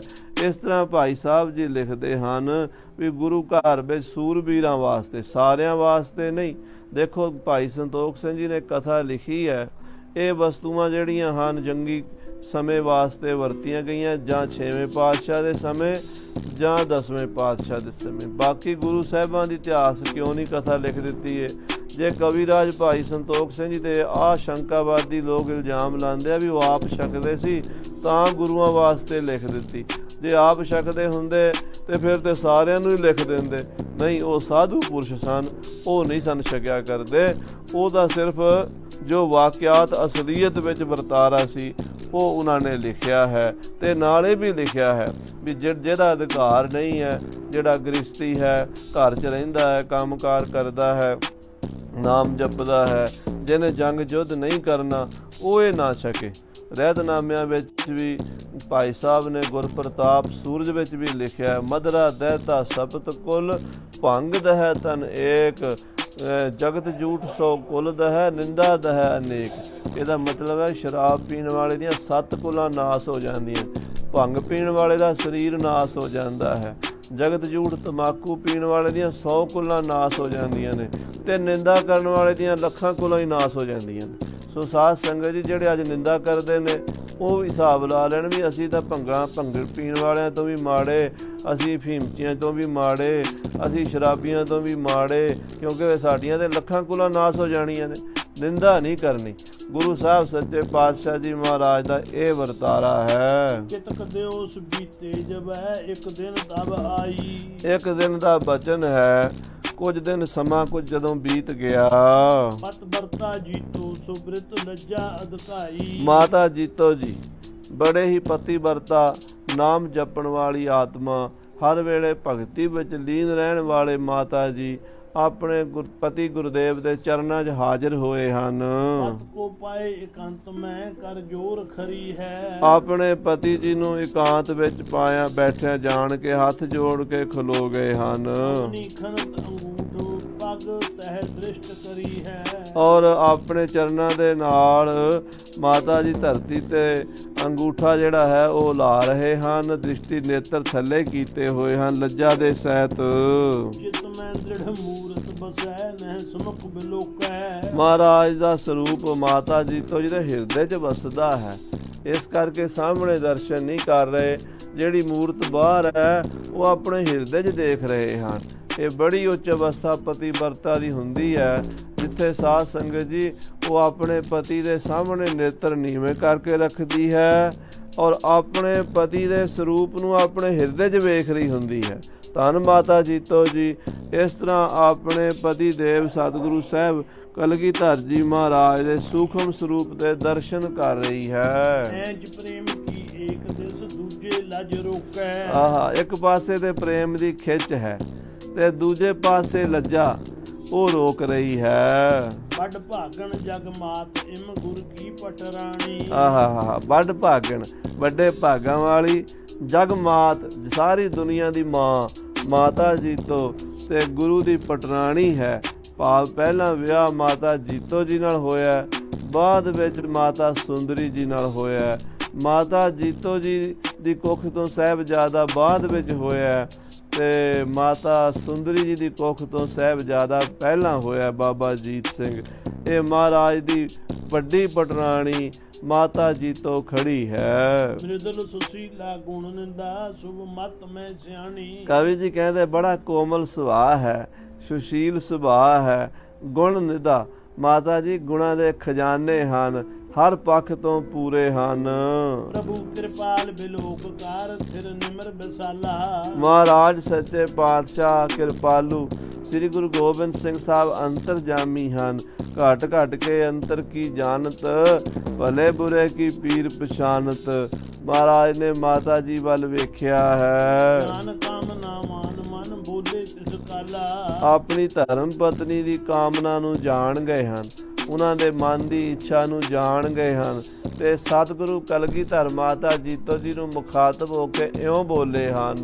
ਘਰ ਵਾਲਨ ਕੀ ਸੁਧ ਕਹਾਂ ਅਬਲਾਖਾ ਕੋ ਹੈ। ਮਹਾਰਾਜ ਕਹਿੰਦੇ ਘਰ ਵਾਲਿਆਂ ਦਾ ਕੀ ਹਾਲ ਹੈ, ਕੀ ਇੱਛਾ ਹੈ, ਕੀ ਮਨ ਵਿੱਚ ਵਾਸਨਾ ਲੈ ਕੇ ਆਏ ਹੋ। ਮਨੋਰਥ ਆਪ ਨੂੰ ਅਬ ਬਾਛਤ ਜੋ ਹੈ। ਮਹਾਰਾਜ ਕਹਿੰਦੇ ਜੀਤੋ ਜੀ ਮਨ ਵਿੱਚ ਜੋ ਵੀ ਮਨੋਰਥ ਹੈ ਨਾ ਉਹ ਮੰਗ ਲਓ, ਜੋ ਵੀ ਇੱਛਾ ਹੈ ਉਹ ਕਹਿ ਦਿਓ, ਤੁਹਾਡੀ ਇੱਛਾ ਪੂਰੀ ਹੋਵੇਗੀ। ਜਿਸ ਹਿਤਕਾਰ ਆਗਮਨ ਕੋ ਥਿਰ ਭਈ ਸਲਾਜਾ। ਜਿਹਦੇ ਵਾਸਤੇ ਆਏ ਹੋ ਬੜੇ ਪ੍ਰੇਮ ਨਾਲ ਸ਼ਰਧਾ ਨਾਲ ਲੱਜਾ ਸਹਿਤ ਖੜੇ ਹੋ, ਕਹਿੰਦੇ ਕਿਉਂ ਨਹੀਂ। ਕਹੋ ਸੁਮਦ ਮੈਂ ਵਾਰਤਾ ਜਿਸ ਬਿਦ ਕੋ ਕਾਜਾ। ਮਹਾਰਾਜ ਕਹਿੰਦੇ ਹੈ ਜੀਤੋ ਜੀ ਜਿਹੜਾ ਵੀ ਤੁਹਾਡਾ ਮਨ ਦਾ ਮਨੋਰਥ ਹੈ ਨਿਸ਼ੰਕ ਹੋ ਕੇ ਕਹਿ ਦਿਓ, ਲੱਜਾ ਨਾ ਕਰੋ। ਹਾਥ ਬੰਦ ਬੰਦਤ ਬੰਦਤ ਪ੍ਰਭ ਅੰਤਰਜਾਮੀ। ਤੇ ਹੱਥ ਜੋੜ ਕੇ ਸਿਰ ਝੁਕਾ ਕੇ ਮਾਤਾ ਜੀਤੋ ਜੀ ਕਹਿਣ ਲੱਗੇ ਸੱਚੇ ਪਾਤਸ਼ਾਹ ਆਪ ਅੰਤਰਜਾਮੀ ਹੋ, ਵਿਣ ਬੋਲਿਆ ਸਭ ਕੁਝ ਜਾਣਦਾ, ਕਿਸੇ ਆਗਾ ਕੀਚਾ ਅਰਦਾਸ। ਮਹਾਰਾਜ ਆਪ ਜੀ ਨੂੰ ਬਿਨਾਂ ਦੱਸਿਆ ਹੀ ਪਤਾ ਹੈ। ਜਗਤ ਗੁਰੂ ਜਾਨੂ ਸਕਲ ਘਟ ਘਟ ਕੇ ਸੁਆਮੀ। ਆਪ ਸਾਰੀ ਸ੍ਰਿਸ਼ਟੀ ਦੇ ਮਾਲਕ ਹੋ, ਘਟ ਘਟ ਦੇ ਸੁਆਮੀ ਹੋ, ਸਾਰੇ ਜਗਤ ਦੇ ਗੁਰੂ ਹੋ। ਭਲਾ ਆਪ ਜੀ ਤੋਂ ਕੀ ਲੁਕਿਆ ਛਿਪਿਆ ਹੈ? ਆਪ ਜੀ ਜਾਣੀ ਜਾਣ ਹੋ। ਚਾਰੋ ਚਕਨ ਸੰਗਤਾਂ ਚਾਹਤ ਚਿਤ ਪਾਵੈ। ਆਪ ਜੀ ਦੇ ਦਰ ਤੋਂ ਲੱਖਾਂ ਸੰਗਤਾਂ ਚਾਰ ਕੁੰਡ ਤੋਂ ਆ ਕੇ ਮਨ ਭਾਉਂਦੇ ਪਦਾਰਥ ਪ੍ਰਾਪਤ ਕਰਦੀਆਂ ਨੇ। ਜੋ ਕੋਈ ਮੰਗਦਾ ਉਹੀ ਮਿਲ ਜਾਂਦਾ ਹੈ। ਸਾਗਰਤ ਅਵਨੀ ਜਿਤ ਕਤ ਮਚਰਨ ਮਨ ਮਨਾਵੈ। ਸਾਗਰ ਤੋਂ ਲੈ ਕੇ ਧਰਤੀ ਤੱਕ ਜਿੰਨੀ ਵੀ ਧਰਤੀ ਹੈ ਉੱਥੇ ਤੱਕ ਮਹਾਰਾਜ ਆਪ ਜੀ ਦੇ ਤੁਮ ਚਰਨ ਮਨਾਵੈ। ਤੁਹਾਡੇ ਚਰਨਾਂ ਨੂੰ ਮਨਾਉਂਦੇ ਨੇ, ਤੁਹਾਡੇ ਚਰਨਾਂ ਦੀ ਪੂਜਾ ਕਰਦੇ ਨੇ। ਪੁਰਵੋ ਸਭ ਕੀ ਕਾਮਨਾ ਨਹਿ ਖਜ਼ਾਨਾ। ਮਹਾਰਾਜ ਸਭ ਦੀ ਕਾਮਨਾ ਪੂਰੀ ਕਰਦੇ ਹੋ, ਸਭ ਨੂੰ ਦਾਨ ਦਿੰਦੇ ਹੋ ਤੇ ਤੁਹਾਡਾ ਖਜ਼ਾਨਾ ਖਾਲੀ ਨਹੀਂ ਹੁੰਦਾ। ਤੁਹਾਡੇ ਖਜ਼ਾਨੇ ਅਖੁੱਟ ਹਨ ਮਹਾਰਾਜ। ਹਰ ਅੰਮ੍ਰਿਤ ਭਗਤ ਭੰਡਾਰ ਹੈ। ਗੁਰ ਸਤਿਗੁਰ ਪਾਸੇ RAM ਰਾਜੇ। ਗੁਰ ਸਤਿਗੁਰ ਸੱਚਾ ਸਾਹੋ ਹੈ। ਸਿੱਖ ਦੇ ਹਰ ਰਾਸੇ। ਧਨ ਧਨ ਵਣਜਾਰਾ ਵਣਜ ਹੈ। ਗੁਰ ਸ਼ਾਹੋ ਸਬਾਸੇ। ਜਨ ਨਾਨਕ ਗੁਰ ਤਿਨ ਪਾਇਆ। ਜਿਨ ਤੁਰ ਲਿਖਤ ਲਿਲਾਟ ਲਿਖਾਸੇ। ਆਪ ਜੀ ਦੇ ਖਜ਼ਾਨੇ ਅਖੁੱਟ ਹਨ ਸਤਿਗੁਰੂ ਜੀ। ਏਰੋ ਜਸ ਜਸ ਭਾਵਨਾ ਦੇਹੁ ਫਲ ਤਿਮ ਨਾਨਾ। ਜੈਸੀ ਜੈਸੀ ਸਿੱਖਾਂ ਦੀ ਭਾਵਨਾ ਵੇਖਦੇ ਹੋ ਵੈਸਾ ਵੈਸਾ ਫਲ ਦਿੰਦੇ ਹੋ। ਜੋ ਮੰਗੈ ਠਾਕੁਰ ਆਪਣੇ ਤੇ ਸੋਈ ਸੋਈ ਦੇਵੈ। ਨਾਨਕ ਦਾਸ ਮੁਖ ਤੇ ਜੋ ਬੋਲੈ ਇਹਾਂ ਉਹਾਂ ਸੱਚ ਹੋਵੈ। ਪ੍ਰਿਆ ਸ਼ਰੀਰ ਕੀ ਮਤ ਗਤੀ ਜਿਮ ਹੋਏ ਤਿਮ ਜਾਨੂ। ਤੇ ਮਹਾਰਾਜ ਇਸਤਰੀ ਦੇ ਸਰੀਰ ਦੀ ਮਤੀ ਔਰ ਗਤੀ ਕੈਸੀ ਹੁੰਦੀ ਹੈ ਇਹ ਆਪ ਜਾਣਦੇ ਹੋ। ਇਸਤਰੀ ਨੂੰ ਕੀ ਚਾਹੀਦਾ ਹੈ ਉਹ ਆਪ ਜਾਣਦੇ ਹੋ। ਤੁਮ ਤੇ ਸੁਤ ਸਪਤਨ ਲਿਓ ਦੁਤਵਾਨ ਮਹਾਨੂ। ਮਹਾਰਾਜ ਮੇਰੀ ਦੂਜੀ ਭੈਣ ਸੁੰਦਰੀ ਜੀ ਨੇ ਤੁਹਾਡੇ ਤੋਂ ਪੁੱਤਰ ਦੀ ਦਾਤ ਪ੍ਰਾਪਤ ਕੀਤੀ ਹੈ। ਤੁਹਾਡਾ ਲਾਲ ਅਜੀਤ ਸਿੰਘ ਤੁਹਾਡੀ ਗੋਦ 'ਚ ਖੇਡ ਰਿਹਾ ਹੈ। ਮੈਂ ਵੀ ਚਾਹੁੰਦੀ ਹਾਂ ਮੇਰੀ ਵੀ ਕੁੱਖ ਨੂੰ ਭਾਗ ਲੱਗੇ ਤੇ ਮੇਰੀ ਕੁੱਖ ਤੋਂ ਵੀ ਵੀਰ ਬਹਾਦਰ ਯੋਧਾ ਪੁੱਤਰ ਪੈਦਾ ਹੋਵੇ। ਬਿਨ ਨੰਦਨ ਆਨੰਦ ਨਹਿ ਘਰ ਸੁਨ ਸਮਾਨਾ। ਬਿਨਾਂ ਪੁੱਤਰ ਦੇ ਘਰ ਵਿੱਚ ਖੁਸ਼ੀ ਨਹੀਂ ਹੁੰਦੀ। ਘਰ ਸੁੰਨ ਸਮਾਨ ਰਹਿੰਦਾ ਹੈ। ਜਦੋਂ ਮੇਰੀ ਗੋਦ 'ਚ ਲਾਲ ਖੇਡੇਗਾ ਤੇ ਮੇਰਾ ਮਨ ਖੁਸ਼ ਹੋ ਜਾਵੇਗਾ। ਦੀਪਕ ਜਦਾ ਪ੍ਰਕਾਸ਼ ਕਰ ਤਿਮ ਕਹਿ ਮਤਵਾਨਾ। ਆਹ ਜਿਵੇਂ ਦੀਵਾ ਬਾਲ ਕੇ ਹਨੇਰਾ ਦੂਰ ਹੋ ਜਾਂਦਾ ਹੈ। ਮਹਾਰਾਜ ਮੇਰੀ ਕੁੱਖ ਵਿੱਚ ਵੀ ਕੁੱਲ ਦੀਪਕ ਪ੍ਰਗਟ ਹੋਵੇ। ਜਿਹਨੂੰ ਵੇਖ ਵੇਖ ਕੇ ਮੈਂ ਜੀਵਾਂ। ਮੇਰਾ ਵੀ ਕੋਈ ਪੁੱਤਰ ਹੋਵੇ। ਉਖਨ ਕਰੇ ਪ੍ਰਕਾਸ਼ ਦਿਨ ਸਭ ਜਗ ਸੁਖ ਪਾਵੈ। ਜਿਵੇਂ ਸੂਰਜ ਚੜ੍ਹਦਾ ਹੈ ਪ੍ਰਕਾਸ਼ ਕਰਦਾ ਹੈ ਸਾਰੇ ਸੰਸਾਰ ਨੂੰ ਸੁੱਖ ਮਿਲਦਾ ਹੈ। ਸੂਰਜ ਚੜ੍ਹਦਾ ਅੰਧੇਰਾ ਮਿਟ ਜਾਂਦਾ ਹੈ। ਤੇ ਮਹਾਰਾਜ ਆਪ ਜੀ ਕਿਰਪਾ ਕਰੋ ਮੇਰੇ ਘਰ ਪੁੱਤਰ ਰੂਪੀ ਸੂਰਜ ਪੈਦਾ ਕਰੋ। ਜਿਸ ਕਾ ਦੀਪਕ ਚੰਦ ਹੈ ਤਮ ਦੁਖ ਨਸਾਵੈ। ਤੇ ਰਾਤ ਦਾ ਦੀਵਾ ਚੰਦਰਮਾ ਹੈ ਉਹ ਵੀ ਹਨੇਰੇ ਨੂੰ ਦੂਰ ਕਰਦਾ ਹੈ। ਭਾਖਿਓ ਕਿਰਪਾ ਨਿਧਾਨ ਕਰ ਸਿੱਖ ਸੰਤਨ ਸੇਵਾ। ਇਹ ਸੁਣ ਕੇ ਕਲਗੀਧਰ ਪਾਤਸ਼ਾਹ ਕਹਿਣ ਲੱਗੇ ਜੀਤੋ ਜੀ ਜੇ ਪੁੱਤਰ ਦੀ ਦਾਤ ਲੈਣੀ ਹੈ ਤੇ ਗੁਰੂ ਕੇ ਸਿੱਖਾਂ ਦੀ ਸੇਵਾ ਕਰਿਆ ਕਰੋ। ਸੰਗਤ ਦੇ ਝੂਠੇ ਭਾਂਡੇ ਮਾਂਜਿਆ ਕਰੋ। ਗੁਰੂ ਦੇ ਸਿੱਖਾਂ ਨੂੰ ਪ੍ਰਸ਼ਾਦਾ ਬਣਾ ਕੇ ਛਕਾਇਆ ਕਰੋ। ਸੰਤਾਂ ਗੁਰਸਿੱਖਾਂ ਭਗਤਾਂ ਦੀ ਸੇਵਾ ਕਰਿਆ ਕਰੋ। ਜੋ ਵੀ ਮਿਲਣਾ ਹੈ ਗੁਰੂ ਕੇ ਸਿੱਖਾਂ ਦੀ ਸੇਵਾ ਚੋਂ ਮਿਲਣਾ। ਧੰਨ ਗੁਰੂ ਅਰਜਨ ਦੇਵ ਸੱਚੇ ਪਾਤਸ਼ਾਹ ਮਹਾਰਾਜ ਆਪ ਮਾਤਾ ਗੰਗਾ ਜੀ ਨੂੰ ਪੁੱਤਰ ਦੀ ਦਾਤ ਦੇ ਸਕਦੇ ਸਨ। ਇਹਦੇ 'ਚ ਕੋਈ ਸ਼ੰਕਾ ਨਹੀਂ ਹੈ। ਪਰ ਸਾਧ ਸੰਗਤ ਜੀ ਸਾਨੂੰ ਸਾਰਿਆਂ ਨੂੰ ਜਾਂਚ ਸਿਖਾਣੀ ਸੀ ਵੀ ਸਿੱਖਾਂ ਕੋਲ ਕਿੰਨੀ ਤਾਕਤ ਹੈ। ਸਿੱਖਾਂ ਕੋਲੋਂ ਅਰਦਾਸ ਕਰਾਓ, ਸਿੱਖਾਂ ਦੀ ਸੇਵਾ ਕਰੋ। ਬਾਬਾ ਬੁੱਢਾ ਸਾਹਿਬ ਜੀ ਕੋਲ ਭੇਜਿਆ ਤੇ ਮਾਤਾ ਜੀ ਜਾ ਕੇ ਵਰ ਲੈ ਕੇ ਆਏ ਤੇ 6ਵੇਂ ਪਾਤਸ਼ਾਹ ਦਾ ਪ੍ਰਕਾਸ਼ ਹੋਇਆ। ਅੱਜ ਮਹਾਰਾਜ 10ਵੇਂ ਪਾਤਸ਼ਾਹ ਆਪਣੀ ਧਰਮ ਪਤਨੀ ਜੀ ਨੂੰ ਕਹਿ ਰਹੇ ਮਾਤਾ ਜੀਤੋ ਜੀ ਨੂੰ ਕਿ ਜੋ ਵੀ ਮਿਲਦਾ ਹੈ ਗੁਰੂ ਕੀ ਸੰਗਤ ਵਿੱਚੋਂ ਮਿਲਦਾ ਹੈ। ਸਿੱਖਾਂ ਦੀ ਸੇਵਾ ਕਰਿਆ ਕਰ। ਭੋਜਨ ਨਾਨਾ ਭਾਂਤ ਕੇ ਦੇ ਬਿਨ ਅਹਮੇਵਾ।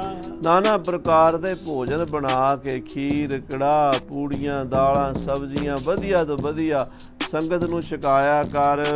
ਪ੍ਰਾਪਤ ਹੋਏ ਸਭ ਕਾਮਨਾ ਸਤ ਸੰਗਤ ਪਾਸੀ। ਆਹਾ, ਸਤਿਗੁਰੂ ਕਹਿੰਦੇ ਸੰਗਤ ਤੋਂ ਸਭ ਕੁਝ ਮਿਲਦਾ ਹੈ।